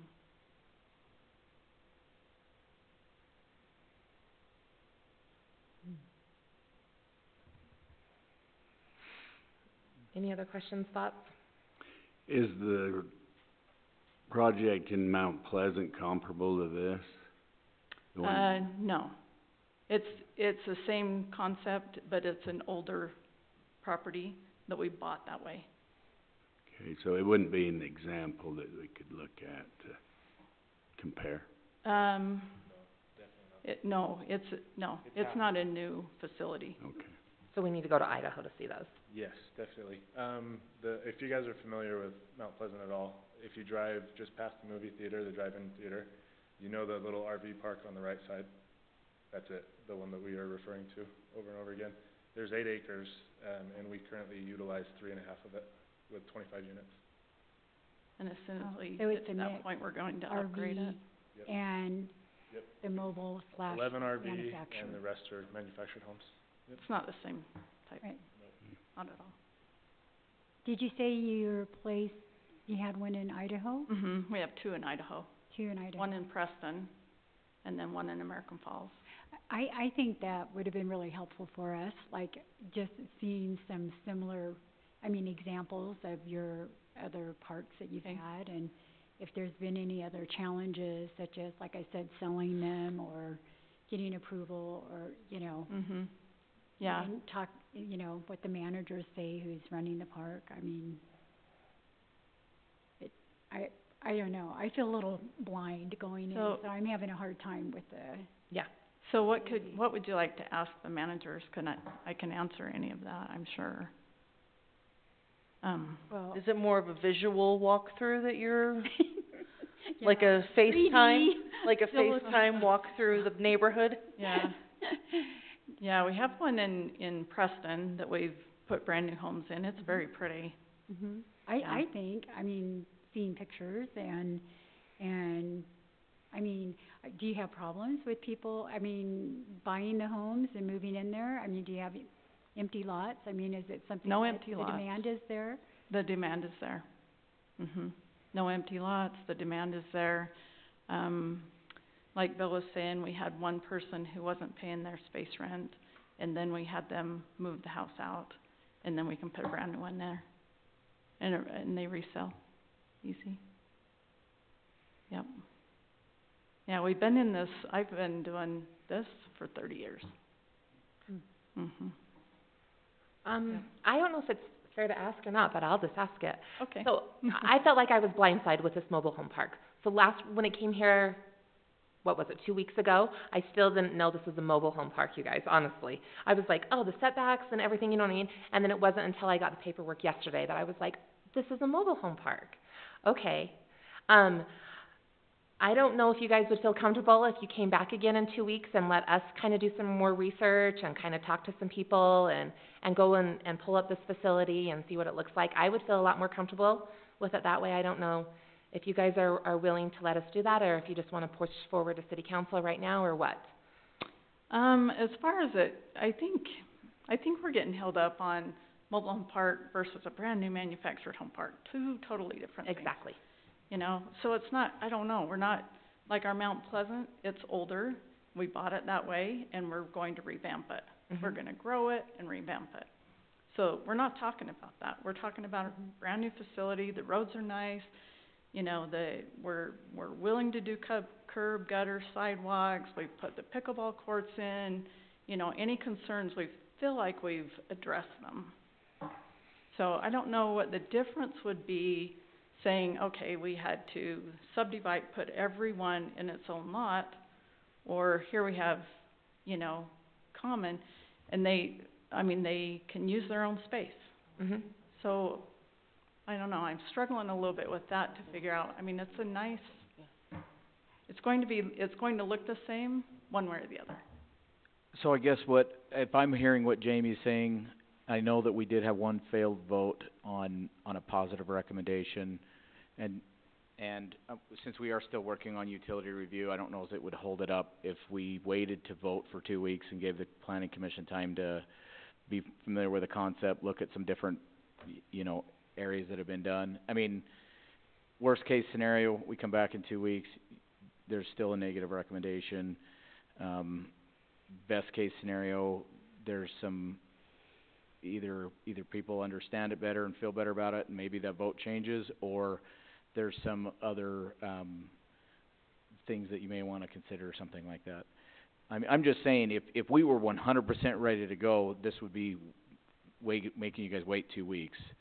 But you're saying you would like some more time to think about it and see some of these, and what this concept really looks like, right? So I'm just trying to figure out. I would too. Have you not seen a brand new manufactured home community? That's not what I'm concerned about. What I'm concerned about, I wanna look at the possibilities of lot ownership versus not ownership. I wanna go and look at prices, I wanna do my research there and see what it is. Okay. Your lot space, you have to put that in factor, they're gonna be paying $500 or whatever you guys decide every single month for the rest of their life while they're living there. Really what the affordability is on that, that's what I wanna look at. I would love to talk to some people around Parowan. Like I said, this is a new concept for Parowan. This doesn't really fit Parowan in per se of what we're used to. You know, you know, and stuff like this is completely new. So I would just like to get some people's feedback, talk to the community, look at numbers, look at lot ownership versus this common area. I'm only a little bit familiar. I have a place in Beaver that I'm working with common and limited space. It's been really negative, so if I can find something positive with like that, that's kind of what more I'm looking for. Could you also bring us maybe some, pictures or, show us on the big screen your other places in Idaho? I was gonna ask, where are you guys, are any of you located in Idaho? No, okay. I just was thinking you could, you know, like, could we Zoom and have you walk around the property, you know? No, I have no doubt that it will look beautiful, and your manufactured homes are beautiful. I have no problem with that whatsoever. Mine is lot ownership, honestly. Mobile home versus lot ownership. That's my problem. And maybe too, if you have the policies of if somebody is purchasing the mobile home and they decide to sell, what are the requirements of a new owner coming in as far as taking over that lease? I mean, what happens if it's in, I don't know how long your lease is. Is it 1 year? Is it 5 years? It's 5 years. So what if somebody, you know, decides, hey, I wanna sell and I have to move in 2 years? What ends up happening in that? Is that original person still responsible for that lease? Does the lease price change when the new person comes in? I mean, I guess for me, it's just a little, they're owning the home, but yet in some ways, some of their rights are taken away because they're leasing the property. And that's probably where I'm getting hung up on. So if I could just get a more clarity around that, so that somebody doesn't end up, you know, hey, I've got this mobile home and I can't sell it and I need to move because I can't get out of the lease, and does that create a problem for a new buyer? That's more of my thing. And I have a question with taxes. I'm assuming that you guys pay taxes on the land, they pay taxes on the home. Okay, that's what I was just wondering. Do you Shouldn't we- pay the insurance and taxes and everything too, or does the homeowner do that? Mhm. Okay. Shouldn't we probably see everything that the tenant's gonna have to agree to? Well, that is the thing that they gave us. This isn't everything, surely. You're saying this lease agreement? This is the entire lease agreement? I don't know. Or does it talk about, what's expected as far as all the other things we mentioned, like the way the yards are kept and what you can kick somebody out for and what you can't? What you can evict for, what you can't? And to be fair to the commission, they just got the packet just a day or two ago, which is Yesterday another at reason 4, why I it might not. think. And I just got it right before that, so, and there's not, and that's not on them. Like, and we didn't wanna cancel this so that you guys had extra time to look at it. This is not meant to be, we have to make this decision tonight, is all I'm saying. We haven't had a lot of chance to digest it, so. I never got the email. We didn't? Okay, we'll check. Well, I like the concept. To me, it is the same thing as a tiny home village, but with bigger homes.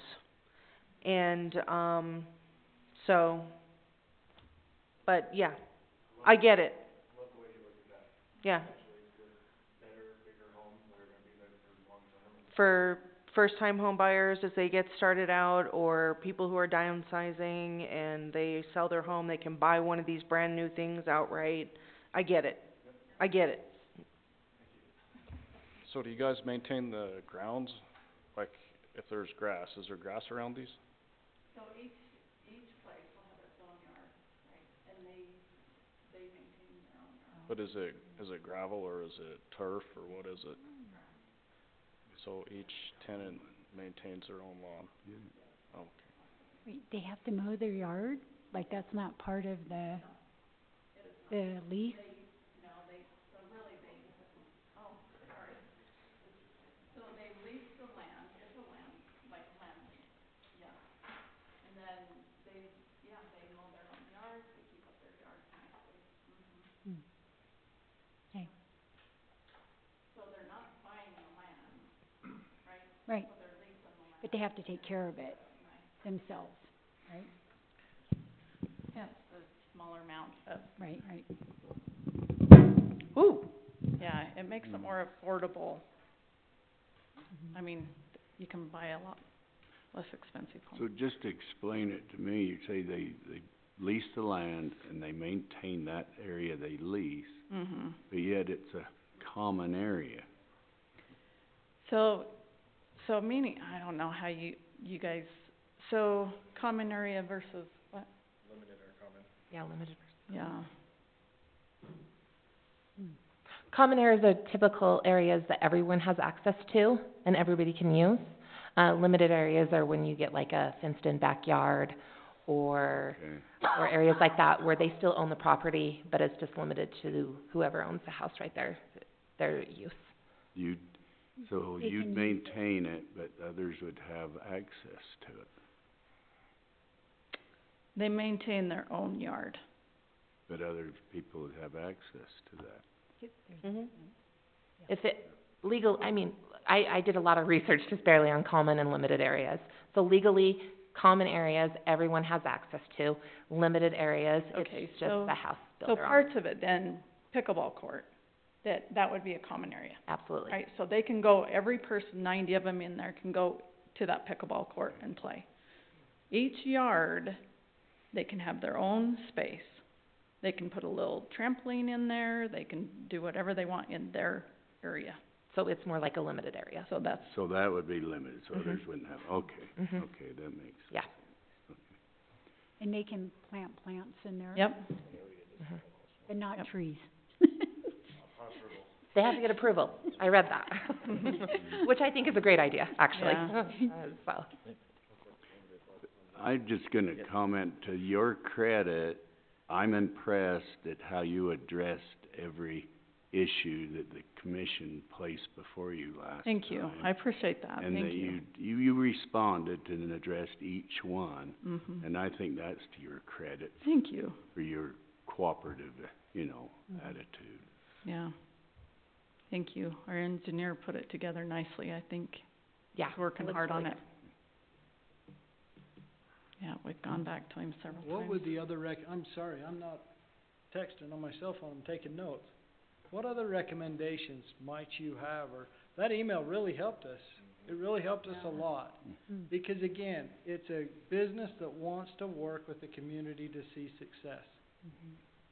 What other recommendations? I've taken several notes about the common versus the lease, the affordability, the limited lifetime warranty, the things like that. We've made notes.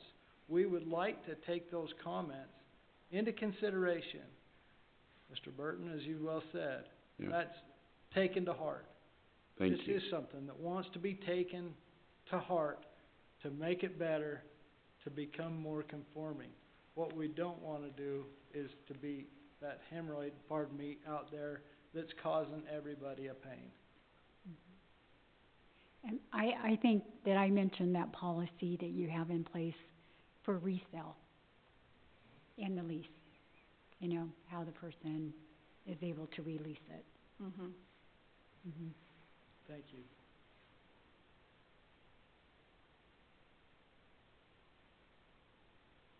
Sorry, I'm just looking at my notes here. It's like, I think I addressed all of my concerns. Anyone else? Is there ever a limit to what you can raise the rent for on the space? Like, is there like a certain percent over a period of time? The state has regulations on that, yes.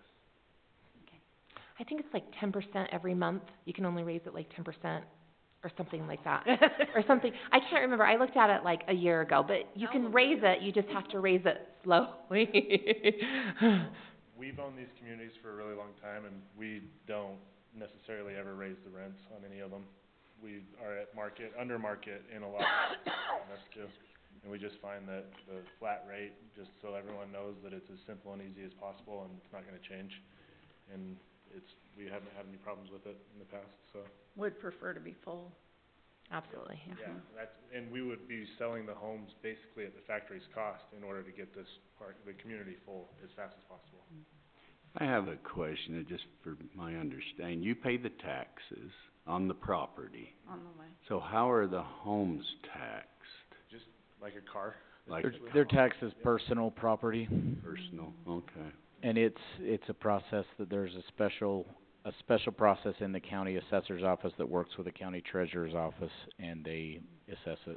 The How only would you difference, know that, Dan? Well, I used to be the county auditor, so. And so it's like a user's tax, like on a car, and then, okay, and then a they little take- bit different than a car, 'cause a car you pay taxes one time. These are actually yearly taxed. And you get a bill from the assessor's office and everything. Yes. Yep, Okay. so there's So- a sales tax at the Yeah. initial purchase, and then there's a yearly tax after that, probably And it's not that much, like, 20. at all. I think, No, it's more. Yeah. no, I think it's around like 700 There's or like a something like car- that when I look, I and mean, we you were pay a always license looking up. fee on a car every year. Not that we're super revenue driven, but But it's a we yearly do tax. collect tax twice on these that we wouldn't on a regular home. And then they pay Oh, a their sales tax and then insurance, yearly so- taxes. Okay. Thank you, I'm just kinda confused. No, I appreciate that. Yeah. And then you're gonna send us some pictures of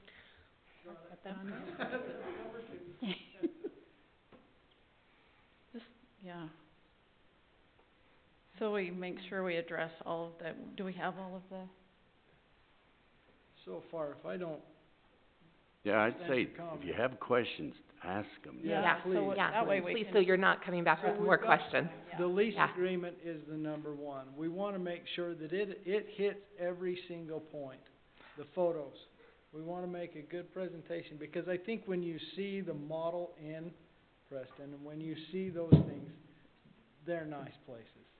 The eviction versus the lease agreement. How do you evict? How does that affect the person?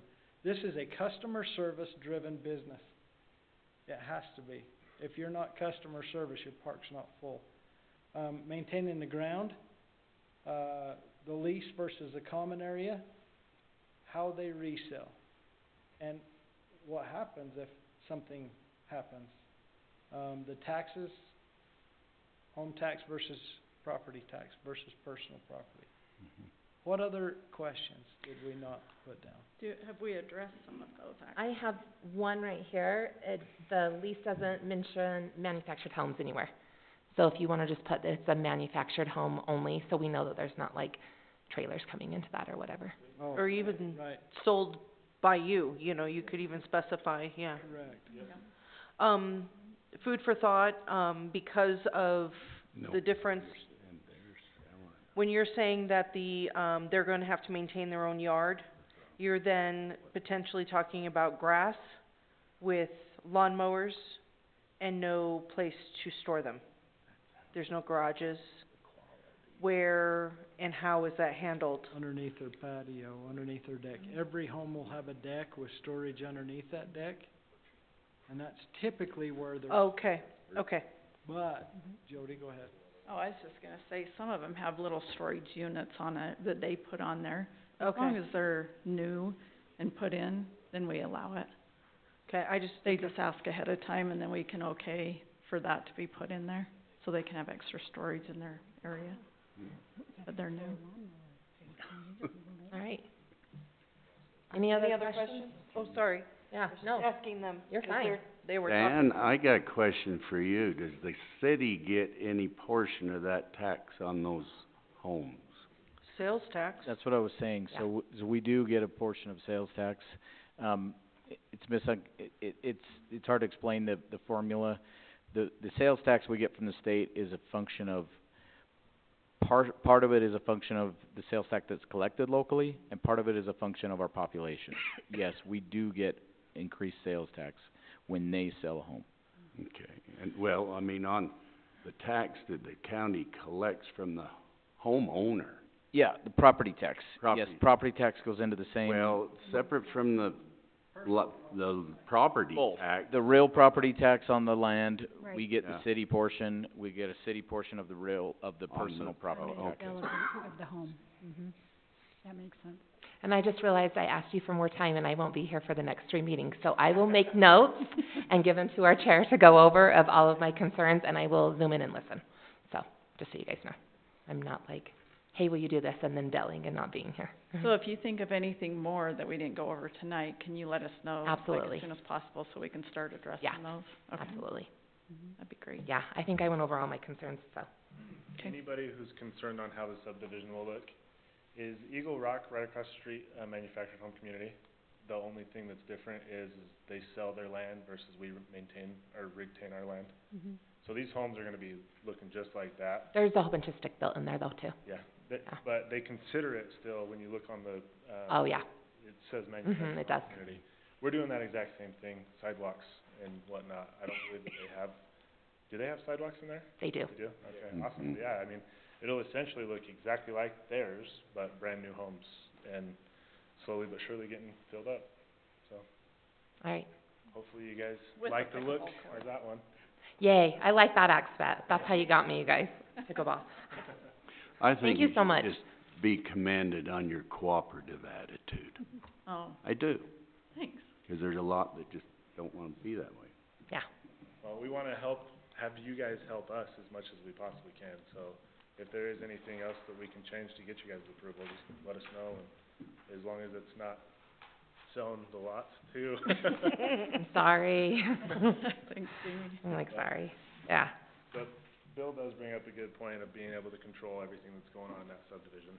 It's very essential, and rentals probably aren't gonna be very often in there, so we're gonna be dealing with a lot of the homeowners. Oh, that is a good question. Are you guys gonna allow rentals in there? Short-term, long-term? They're owned by the property owner, I believe, but See, yeah, we don't wanna sublease Okay, out. so they would be owner long-term. I think long-term your rentals. agreement does allow subleases, so you wanna look at On that. that one, Yeah, I was gonna say, I think yeah, I read we'll that too. change it on that one. Yeah, like, is Yeah. there a certain percentage that you will allow to be rented, or Subleased. has that been addressed at all? Yeah, what's your recommendation? Did you want something like that in there? Well, We- I'm just saying, sometimes in subdivisions, they limit you how many you can rent, so that it keeps not having them all renters, so Yeah, no, it we don't like stabilizes mines the of- I would say no short-term rentals. Oh, no. I would stay away from that. But I mean, that's just something to think about. Uh-huh. There is a rule that you can't allow, that we don't allow, well, no, I'm thinking of, internal dwelling unit. Yeah. Sorry, we don't have short-term rental code yet. Right. I would stay clear of that, though. But we're working on it, we're trying to come up with a good plan for it, so. So, well, thank you guys very much. I really Thank you. appreciate it. Okay, thank Oh. you. Thank you. Yes. Yep, 2 weeks. I promise I'll send all my notes, so I'm not like, do all this and then not show up. So thank you. Thank you. Thanks. Thank you. All right. Thank you. All right, we'll move on to number 6, review of proposed language for updates of land coast use. Okay,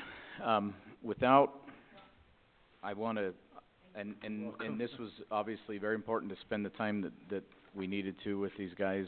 This next one, obviously, we could spend a lot of time if we wanted to.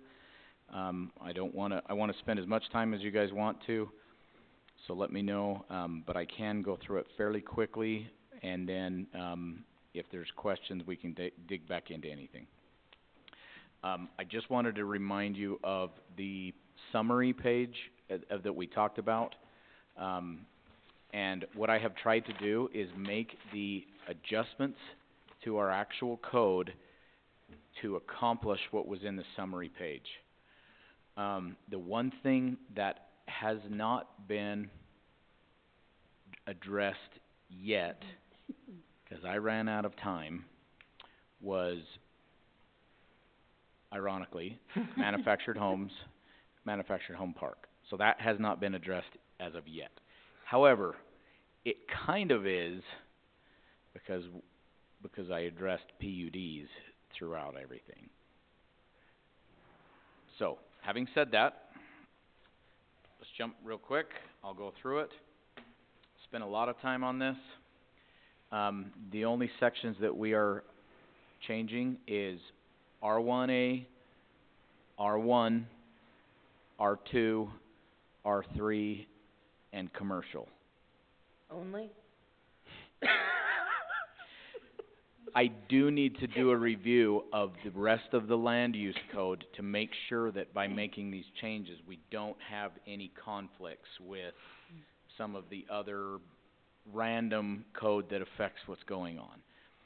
So, I mean, and I know that the city council wanted to be expeditious and move quickly. We don't wanna move so quick that we end up with a problem, so I do need to spend a little bit of time going through it, but this takes care of literally the bulk of everything we're trying to accomplish, right? Okay, so, you guys know how it works. The red is things that were adjusted, and, we're in R1A at the first. Basically, I got rid of the cluster subdivision, replaced it with consistent language that is used throughout R1, R2, R3. The only difference is we're calling it a cottage courtyard or cluster subdivision. It's effectively the same thing, and we're just limiting it to a density. In R1, we're limiting it to a density of 4 per acre. That's a quarter acre, right? Makes sense, R1, quarter acre. And in R2, it goes to 6, and in R3, it goes to 8. So it stays consistent with the density of the relative zones. We're just straightforwardly referring to it as cottage courtyard or cluster subdivision. I mentioned how we're getting rid of planned unit developments is the proposal. However, we cannot get rid of our planned unit development code because you can't do a cottage courtyard or cluster subdivision without a PUD that allows for addressing the common space, CCRs, whatever it is, the conversation we've gone through tonight, you need, in other words, we're not just gonna delete the chapter of planned unit development. It's just that it isn't expressly allowed in R1, R2, R3, in any other format than the cottage courtyard or cluster subdivision. The other reason we need to leave the planned unit development chapter in place is because it is used in a business setting all the time. If you're gonna have a business building and it's gonna have separate ownership of the individual units within the business building, we've gotta have plan of unit development, code in place for businesses. We also have to have it in place when it comes to, our mixed-use commercial. If we're gonna have residential above a retail, we've gotta have a structure so that we can divide ownership unless it's gonna be under single ownership. So, planned unit development chapter stays, but we get rid of it as far as a permitted or conditional use in R1, R2, and R3. Does that make sense? Added just a few little things, lot area, lot width, not much changes in R1. I did make it consistent, as was in the summary of, we now actually specifically detail the size of building, and it does get smaller as you get into the more denser things. Again, R1, it's 1,000 square feet. That's been our thing that we've assumed, and it was only ever defined in R1, and now it would be actually specifically said in 1,000 square feet in R1A. Okay, that's it. We're done with R1A. Sweet, we're halfway there, right? No, just teasing, but we are moving along. R1, same thing, hardly any adjustments. One thing I will point out is this language here was found in all of the R1, R2, R3 zones. In the edited version, I just deleted all of it, and I just say any use that's allowed in an R1 is allowed in an R2. In other words, you can build a single-family dwelling unit in an R2. We don't have to go through the full language of the manufactured home stuff, and we weren't ever really talking about getting rid of the ability for somebody to put a single manufactured home on a lot somewhere. If we want to modify what you can do in an entire planned subdivision for manufactured homes, we can look at that. But we never had really considered just saying you can never do a manufactured home, right? So, we leave in place this language on manufactured homes and single family, and then in all the subsequent zones, we just point back to that and say, yep, it's approved, okay? I just want to point that out because you're going to see a bunch of deleting of that in the future, and so it just points back here. Conditional uses, same thing, cluster subdivision versus cottage courtyard, same thing, 4, because now we're in R1. R1 should be the same as R1A from that perspective. We get rid of planned unit. I've added in, public and quasi-public buildings and uses. That's throughout the R codes. In other words, you can have a public building, you can have a park, you can have something like that in our residential zones. It was just never said in the R1 and R1A code. I don't think that was on purpose. I think it was just an oversight. If you don't want to put it in there, that's not something that has anything to do with rural done right. I just noticed as I was making things consistent that it wasn't. So, just something to think about. Not making any other modifications to R1. R2, this is what I was talking about. Any use permitted in R1. Hey, Dan? Yeah. Can you back up? Instead of all this. Something in red back, Oh, it just said right minimum. there, minimum. Yeah, I hated the fact that it says width, 75 feet. What does that mean? Okay. 75 feet minimum. It's saying how a lot can't be any narrower than 75 feet. Sure. That's street frontage? Yes, street frontage. Oh, and then I had changed this to lot in the others. Oh, I must have not have tracking on right now. Let me put it back on.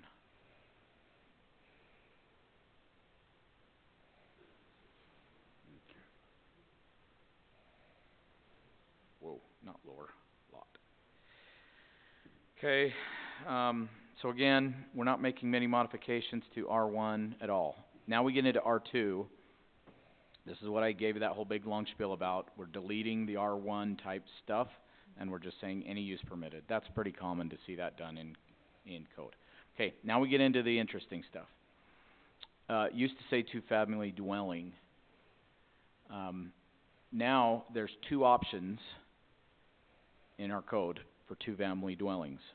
First one is what we would typically call a duplex, which is a two-family dwelling that is owned by a single individual. And they typically are going to own one side and rent the other one, or rent both of them out, but it's single ownership. We now add the ability to have twin homes with separate ownership when approved through the subdivision process. I stole that phrase from Cedar City's code. That's how they do their R2 designation. Meaning, and this is very important, you can't create that. You can't just go build a duplex and say it's a twin home, because you literally have to divide it, the ownership, through the subdivision process. Whether it's a single lot subdivided or whether it is an entire subdivision and it has twin home lots, it can only be created through the subdivision process. And we'll get into the lot sizes and how that works. But that's why that phrase is very important, through the subdivision process. This is where we get into the rural done right, single-family home design element. This whole section 4 is what this is accomplishing. I'll read it. All two-family dwellings and twin homes must meet the following design elements with the intent of appearing to, like, how about we say that? I'm going to make sure we edit that as well, and the others. A single-family home to ensure that they blend with single-family neighborhoods in order to preserve the rural look and feel of Parowan. So we're saying what we're trying to accomplish, and again, this is somewhat subjective, but we say how they're to do it. 1, varied roof lines require multiple roof pitches or heights to avoid a flat or boxy look. So you're imagining a duplex right now, and you're trying to break up what the roof line looks like, so it looks more like what you would do with a normal house versus the tract house, duplex design or twin home design. It is. So, Weston just said, is this dictating aesthetics? I have looked into this, and I'm welcome to any legal scrutiny that says this is not correct. From what I can tell and from what I have been able to research, we are allowed to do this. We're not telling them what color it has to be. We're not telling them what sort of material it has to be and anything like that. But we can go for a structure type. Articulated facades, required wall plane offsets to break up massing, and separated front entries. And that's just on twin homes, correct? Twin homes. And duplex. And duplexes. And duplexes. Yep. Separated front entries, what does that mean? What does that look like? It means you don't have two doors side by side. You can have a door here and a door here. You can have a door on this side and a door on that side of the house. It's just that you just don't have them side by side. And at first, as I really thought that through, I thought, because I looked at and looked into what things we could do that would fit Utah code and not violate that, and found some really good explanation why that is the case. And separated front entries is one of the things, and I thought, well, why does that even matter? And then I saw the way it played out in examples, and they made a lot of sense. So we'll look at that, double check that. We'll have Scott review it. Conditional uses, remember how we said we're going to get rid of they call it a triplex. A threeplex isn't a thing. A fourplex is a thing, but a threeplex is only called a triplex. The other is not a word. But we're getting rid of triplexes and we're getting rid of fourplexes as a conditional use in an R2. We're just clarifying the cottage courtyard. It's a conditional use. And remember that now we've stepped up to 6 units per acre. Height regulations, this is another thing that I just made consistent throughout. There was several different ways of describing 2.5 stories and 35 feet. Every different one had a different way of saying it, and they were all trying to do the same thing. So what I said, I looked at it and I said, okay, R1 looks good. Let's just say they're all the same as R1. The only difference is commercial, where it says 35 feet or higher with a conditional use permit. That's the way our code currently reads. I didn't mess with it, but that's the only one that is different when it comes to height regulations. Okay, lot area. This is how you make the twin home work. For single family detached unit dwellings, single family home, an area of not less than 7,500 square feet. So we're stepping down by right. This is one of the things that we're trying to do to help with affordability, to a 7,500 square foot lot. Shall be provided and maintained. For twin homes, each dwelling unit shall have a lot area of not less than 5,000 square feet. You'll notice what we did there. If you're gonna build a twin home, you still have to have a quarter-acre lot. If you're gonna build a single home, you can have a smaller lot by right. Twin homes and duplexes, and this is my own opinion, but I I looked at this, there's a subdivision around the corner from my house, and it's clear full of, it's like 95% twin homes and duplexes. It's, oh my gosh, I can't believe I just dropped the name of the subdivision. And I looked at it, I looked at Cedar City's code. When you pack twin homes in really tight, it gets to be pretty dang, it's really tight. If you have twin homes and you put them on quarter-acre lots, you are getting a better density, more affordability. You're allowing each to be sold, but it's not so dense. So this is Dan Jessen's opinion that we have 5,000 square feet on a twin home or 10,000 square feet on a duplex. It's the same density. The only real, I guess, relaxing of our code that we're doing is the 7,500 square feet for a single home. So the twin home and the each duplex, each side of the duplex would have to be a minimum of 1,000 square feet? No, we'll get into the building size. Oh. This is the lot size. Oh, okay, okay. Yeah, and by the way, I misspoke when I said that just right now.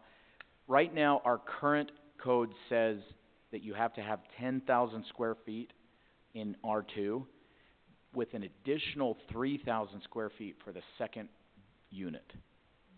So technically, our code would say that you'd have to have 13,000 square feet to build a duplex.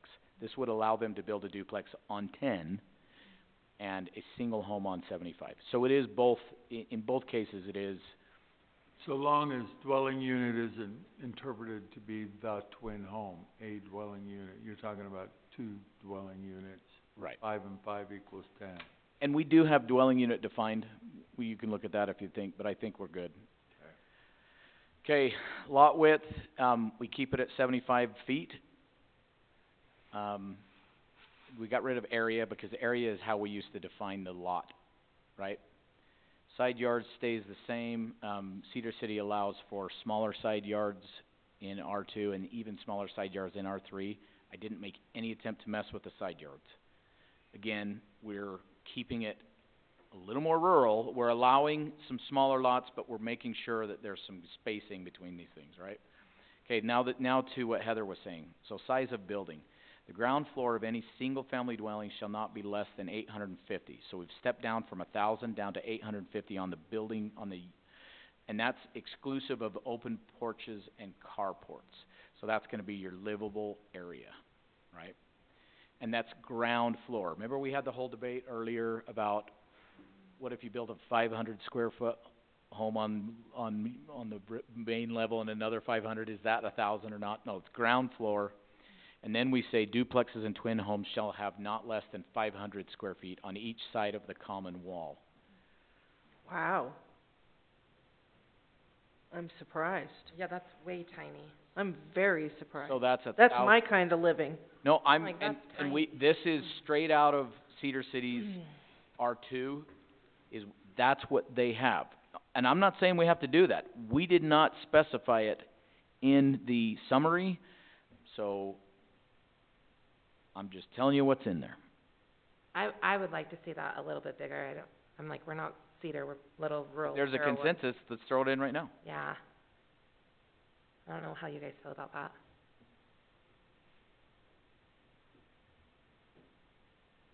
Well, you had quite a debate over size on, what do you call them, accessory dwelling units and all that. 500, by the way, is the smallest size that we're recommending for an apartment in the mixed use. 500 is not big. No. It's great. Teeny. That's studio apartment size. Yeah, it's small.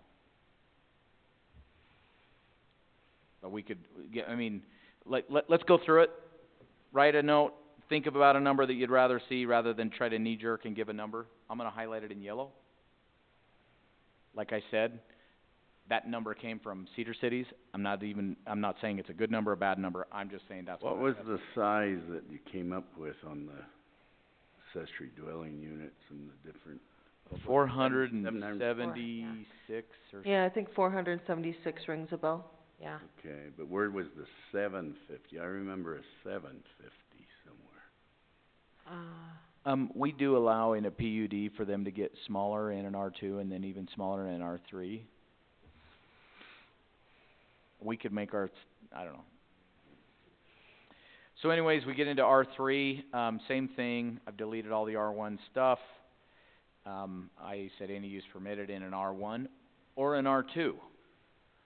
So that takes care of our twin homes and duplexes. Same thing applies, but I do get into the, lot size when it comes to those, so.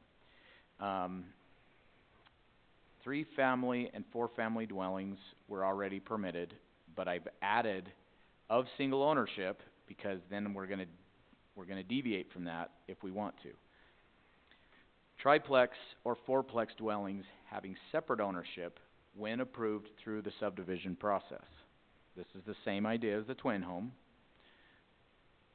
And then we get into the same verbiage of having them try to look as much as possible like a single-family home, rather than, for example, a townhome. And somebody said, so you're basically just allowing townhomes, and I'm like, not really. This is a single building. It's trying to look like a it's trying to look like a single-family home, and yeah, you could put 4 residential units in it with separate ownership. This is where we get rid of apartment houses, condominiums, townhomes, and other multiple dwellings.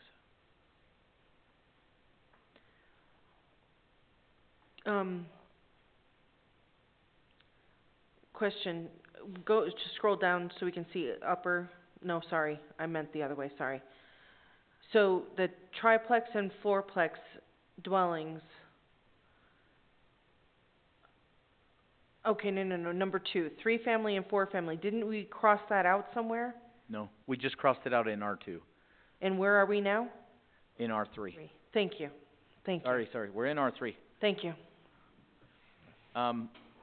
Cottage courtyard, we now go to 8, and that's sticking with the same density, but it gets really important, height regulation, same thing. Now let's talk about lot area. I've just described this building with separate ownership.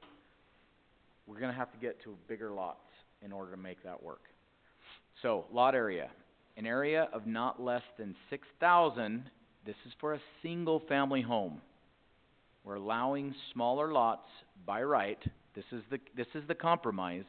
If you're gonna build single-family homes, rather than go through the planned unit development process and do all of this stuff, we're just saying, build a starter home. Will somebody please build nice starter homes and make them as affordable as possible that a family can get into, is one of the things that we're trying to accomplish with this. What is a starter home? What is a lot on a 6,000 square foot lot that is a home that's 1,200, 1,500 square feet that's stick-built? Is that affordable? I don't know what is affordable anymore. Is that 400,000? Is it 300,000?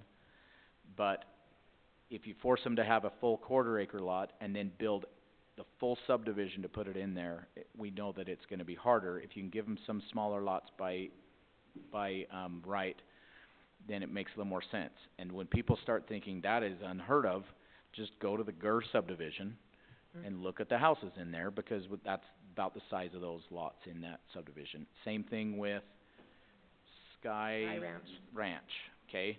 So in an R3 area, are you comfortable with a GER subdivision? That's kind of what we're talking about, right? Twin homes and duplexes, same as in the R2 zone. I figured it would be good to state it again when it comes to lot area in case it was confusing. Now is where we get different.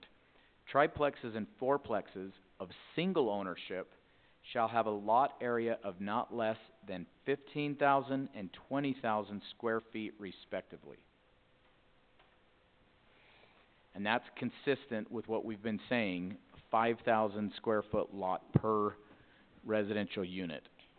We're just stepping up to a 10,000 square foot lot for a duplex, and a 15 for a triplex, and 20 for a fourplex. Triplexes and fourplexes of separate ownership shall have a lot area of not less than 5,000 square feet times the number of dwelling units. And that's just important to designate that they have to have their own lot. That's how you're just gonna figure out and calculate the lot ownership. Lot width, staying with our existing code, but I did put in here that for single dwelling units and 75 feet for twin homes, duplexes, triplexes, and fourplexes. So 75 feet is consistent with a maybe a less dense subdivision, but if you're gonna start putting in a triplex or a fourplex, you're gonna need a bigger lot anyways, and it makes sense that you're gonna have to have a wider lot, right? Okay, we got rid of the area because we've already addressed it. Size of building, pretty much what we talked about. Single family dwelling, we now allow them to step down to 750, which is consistent, I believe, with our planned unit development code as it allows them to go down to that. I think that's where I got that. Yeah, and this is the same thing, this 500 feet on each side of the common wall. So we can look at that. Dwellings, one of the things that has been weird, and now we're getting into the commercial conversation. Our commercial code says that residential use is allowed in the table of uses, but in the definitions, as was pointed out to me by one Larry Zajac, our definitions said as of a certain date, you could not build single or two-family dwellings in a general commercial. And it's always been, I've hated the way that the code was clearly stated in the zone, and then something in the definition contradicted something that was in the zone as permitted. So I wanted to update the definition and get rid of that. That shouldn't be where you make a change to your zone, is in a definition. It just seems weird to me. I thought it was kind of a problem. So we're basically scratching that and just saying dwelling, because there's in our definitions, single family dwelling, two family dwelling is in the definitions. We don't need effectively another single family, two family. So I said, okay, well let's use this spot to update that to say dwelling, mixed use, commercial.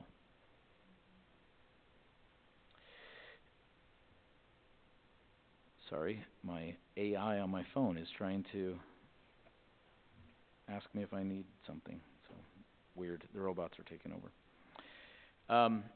So basically, mixed-use commercial development which incorporates a mix of uses including retail, commercial, and or offices and residential. That's just kind of, and that definition I pulled off of the internet. I didn't make that up. Okay, now we are into commercial code. We talked about adjusting it. One thing that I want to throw out there, as I was doing my research on this, our general commercial is kind of interesting because it's kind of more designed for what you would look at in a downtown commercial with 0 side setbacks, 0 rear setbacks. That makes sense when you have buildings right on the side of Main Street and you're walking around a corner. Think of a lot of these buildings where the sidewalk goes right up to the side of the building. As I was looking through and doing research, I found that some cities have two different designations on commercial. One is what they call general commercial, which is commercial that you'd find throughout the city, and then they have a downtown commercial, which is where you get into 0 setbacks and things like that. I think our historical downtown, I think that things like that make perfect sense. Oh, by the way, the 0 setbacks, and I thought this was brilliant, I think it was Cedar City I saw it in, you can only have 0 setback if you have fireproof walls. Ours doesn't say that. We definitely need to make sure that that's in there. so you don't burn down an entire city block because all the buildings are touching each other, right? But we may wanna consider having a different zoning district for general commercial versus downtown commercial. The reason is let's think of, as you head out on, 200 and there is, on 200 South, and you have, the different businesses that are there. Like, would you want those businesses to be right up to the sidewalk? You're not in a downtown area. Do you want them to have some setbacks?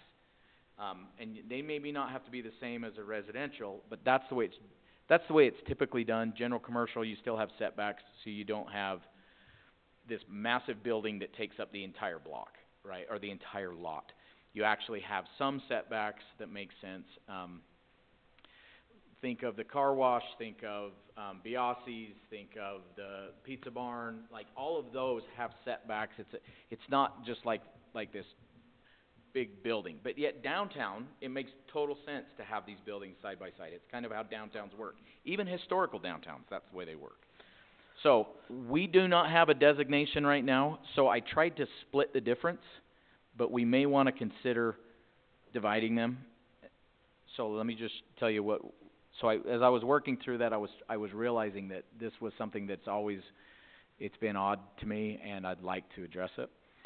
We did talk about allowing beds and breakfasts, I don't know which is correct, as a permitted use. They're currently not permitted in commercial. So, I just said, well, this is here, we just don't have the whole table. I figured I'd save us all because we weren't really planning on messing with the table of uses, with the exception of bed and breakfasts. I really wanna know which it is now. Okay, now we get into the nitty gritty. Area, It's bed and breakfast, just so you know, no S. bed and breakfast, Uh-huh. like you sheep. have it. You only get Like one, you we're not hobbits. Yeah, Okay. you have it. We're not hobbits, we don't get first and second We breakfast. need first and second breakfast, let's bring it back. So it used to say 10,000 square foot minimum. This is an idea. Don't go crazy. There shall be no minimum lot area requirements for commercial lots used for commercial uses permitted in the zone except for gas pumps and off-street parking requirements as defined by the Planning Commission. This is, again, something that I stole from Cedar City. Do we wanna say that in a commercial district you have to have a quarter-acre lot? Again, go back to the general downtown. We have separate buildings that take up the space. Think of the gym on Main and Primitive Waffle next to it. Do we wanna say, if we wanted to have somebody that wanted to build something like that in the future, you have to have a quarter acre? It seems weird. Maybe we do wanna have a quarter acre in a general commercial, but in a downtown, we're okay with no lot size. That's where we get into why this is weird. One of those things that I wanted to point out. I can't remember why I wanted to change that from 60 to 55, but it was to be consistent with something, so I don't even remember now. Building size requirements, same exact concept as the size of the lot. Oh, and by the way, you do wanna have a minimum lot width, even in a downtown commercial, right? We don't need the spite building that they have in Boston, right, that's like 4 feet wide. Like even if you're not saying a quarter acre lot in a downtown, you still need a minimum, otherwise you get into some weird stuff. And somebody would be like, your code says I can do it, I'm doing it. And we end up with a Parowan spite house, right? Okay, building size requirements. Oh, and by the way, you'll notice that this does allow us to regulate for gas pumps and off-street parking. So if they come in and they say, we're gonna build this building, we say, there's no parking, sorry. You're gonna have to give us some parking or show us where the parking works. And it's completely defined by the Planning Commission. If we wanted to get in and further develop our parking code, which we probably should at some point, in the meantime, we just stay consistent with the fact that Planning Commission defines parking. Okay, building size, no requirements except when a mixed-use dwelling is used. Residential residential units, we probably say dwelling, if I could spell, are required to be at least 500 square feet per dwelling unit and are to be located above the ground floor, and said ground floor is to be devoted exclusively to commercial use. This is one of the things in our mixed use, right? Bottom floors is commercial / retail, whatever you wanna do, and you have to have at least 500 square feet if you're gonna put an apartment above it, or however you're gonna do that. Front yard setback. This was my attempt to try to split the difference. And by the way, it used to just say front yard. So I've added setback to all the setbacks. 25 feet, except when located on Main Street in the Historic Preservation District with a conditional use permit. That's me trying to find a way to split the difference without creating two commercial districts. So if you like that, if you wanna tweak that, this is more of what you would find in a general commercial.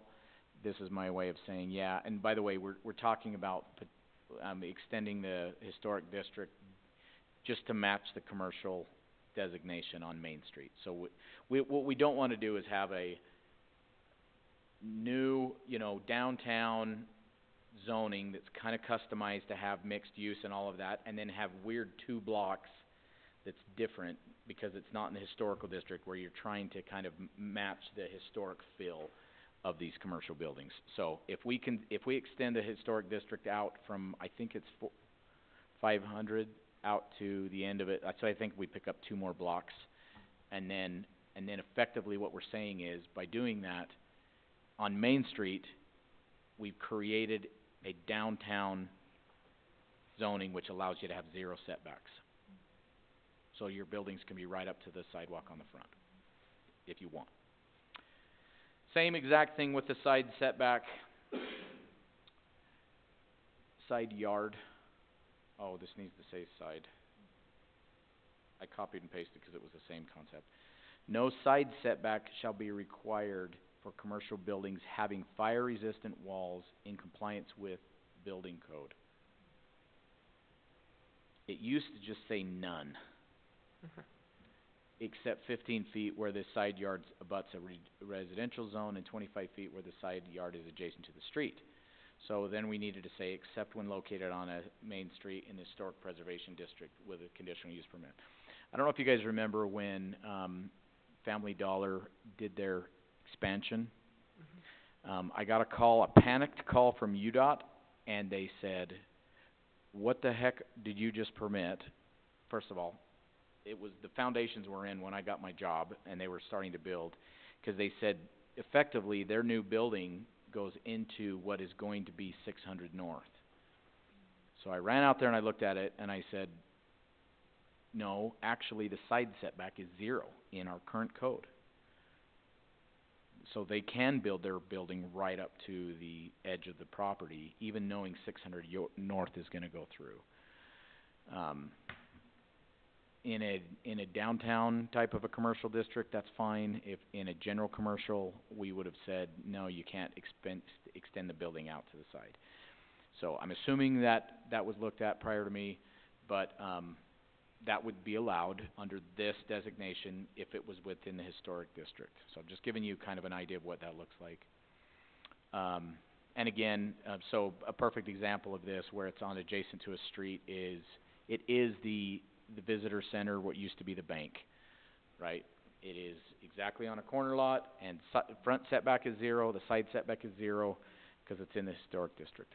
Okay, rear yard, here we just say that, it used to just say none. Now we've adjusted it to say no rear setback will be required for commercial buildings having fire-resistant walls in compliance with the building code. What constitutes a fire-resistant wall? So fire-resistant wall is gonna be defined by, and we'll probably, instead of saying the building code, we probably ought to say with IRC building code or something like that. And it will be defined in there of what a fire-resistant wall is for a commercial back-to-back touching walls. Brick or metal? So with that, can you build a commercial building up to residential? Nope. Okay. I was like, am I reading that? Except 15 feet where the rear yard abuts a residential. Let me read the rest of it. It's a different color, so it's easy to miss. So we'll get the language exactly right on this. just trying to get the main concepts. 'Kay, this I added, non-fire resistant building setbacks. For non-fire resistant buildings, regulations as contained in the building code shall apply, except all buildings and structures, including but not limited to gasoline pumps, shall be set back at least 20 feet from the street right-of-way line. I stole that straight from another city. We have known that we needed to add clarification in our commercial code related to fire, resistant buildings and walls. So now we're gonna just kill that bird with this stone as well. 'Kay, residential use building setbacks. Again, one of the things we're doing, and you will have to decide, I didn't really think about this till I got into it. Are we going to allow residential only buildings in commercial? One of those would be maybe I don't know whether you consider a bed and breakfast as a residential type building. Do we want to allow somebody to build a house in commercial? Let's keep in mind, all of 100 East is actually, well, the west side of 100 East is also zoned commercial. Somebody wants to build a house on 100 East, but they can't do it per our code right now, because of that definition, remember that? So this would allow somebody to build a house in a commercial zone, and you could argue that that's not a good planning idea, but do we really want to have 100 East as a commercial zone then? Because it is totally residential. So anyways. I don't like the idea that you can build a residential house in commercial, like. What about apartment buildings in commercial? Well, you can't do apartment buildings anyway. Apartment buildings are not being allowed anymore. So this is what you would be able to build residentially if we want to do it. For buildings arranged, intended, or designed exclusively for residential use, setback requirements shall be the same as for dwellings in the R3 zone, except for mixed-use dwellings. So basically, it would look like your R3 zone from a setback standpoint. We haven't defined anywhere yet what would be allowable, and that's still probably, we need to put some thought into that. Yeah, I don't like that. So maybe that's homework. Go home, think about that, drive down 100 East, think about that. Well, I think 100 East is an exception, but like if you're driving down 200, where you have all that open land and they're coming in new construction, so. Right? Like, do you want a house in between KB and a motel? Well, no, so this isn't highway service. Okay, this is commercial, but then there's other commercial areas. There is other commercial that isn't built out yet, and do you want to allow somebody to build a house on Main Street or 200 South? 100 East is, I agree with you, is the thing that makes me feel like It's where your house is. you want to build a house, or, I mean, technically, if you wanted to tear down your house and build a new house, Yeah. we would say no. You have a non-conforming use with the house you have. You couldn't tear it down and build a new one, unless we address that here. And we could address it one of two ways. Leave it the way it is and change that zone. And so the zone is literally right through the middle of the block. Anything closer to Main Street is commercial, leaving 100 East entirely residential. From a planning perspective, assuming that we need more and more commercial 20 years, 30 years, 50 years into the future, that's probably why it was designated that way. But it's not an easy question, something that would probably be good to think about. Okay, area width and location requirements shall be the same as R3 residential zone for dwellings other than mixed-use dwellings. It used to say R1. I was being consistent with setbacks. We can do whatever we want to do. This was not something that we were considering rural done right. It was just a matter of trying to make the commercial, residential uses in a commercial make sense. Okay, mixed-use dwellings will be held in single ownership unless permitted through the planned unit development process and requirements in that. And we don't talk about a density like we do other places. They're already limited on the height. And other than if somebody came in and wanted to build a 10-story mixed-use commercial/residential building, they have to go through the conditional use permit process, and they're currently capped at 35 feet unless they get a conditional use permit, so. That's it.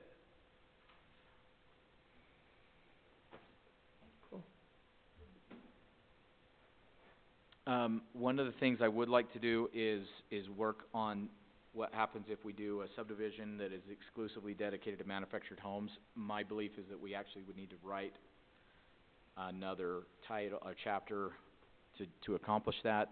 One of the concepts that we were thinking about was it would be a conditional use, and we would wanna see them, broken up in terms of design and in space, so that it didn't look like tract housing was the thing that we talked about. But that has to be literally written if we want to do that. We did talk about making mobile home parks not allowed instead of conditionally allowed in R3 and in commercial, 'cause right now they're conditionally allowed in R3 and commercial. Now they just wouldn't be. Whew, I'm tired. As well you should be. Good work. Alrighty, we don't have to do anything with that, right? Nope. Just go over it. Okay, member reports, Councilman Burton. It says you schedule a public hearing. Do you wanna do that tonight, or just? Well, we can. If we do it tonight, we'd have to, we wouldn't, we're not ready to have it on the next one. Right. If, so in the next meeting is, oh, don't tell me we end up. 22nd, I think. April 2nd, so we couldn't do it on the 2nd. We could say we wanted to do it on the 16th. Mm-hmm. That means we just need to wrap up any other little changes or it'd probably be good, I mean, I'm just kinda presenting it to you. I'd like to have the ability to have the commission weigh in, and if there's a division of ideas, then, you know, vote on those and stuff like that. So we could probably accomplish all of that in the next meeting, and then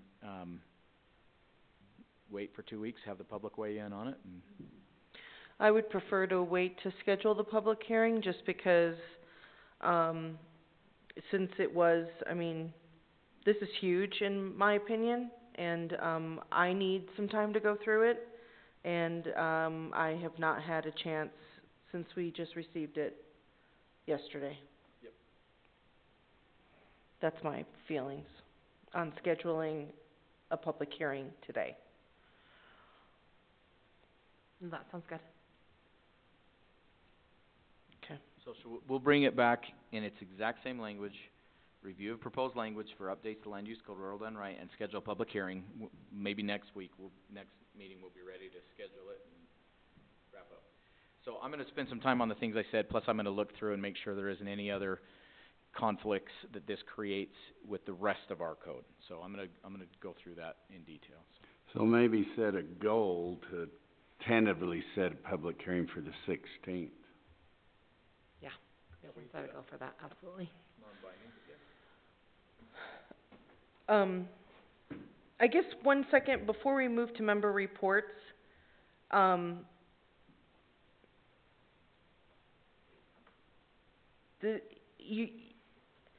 feel like there's a chunk of residents that's being eliminated that, is just not sitting well with me. I don't know if anybody else had any kind of reaction like that, or if everybody is, let's all be the same single-family home. I don't know.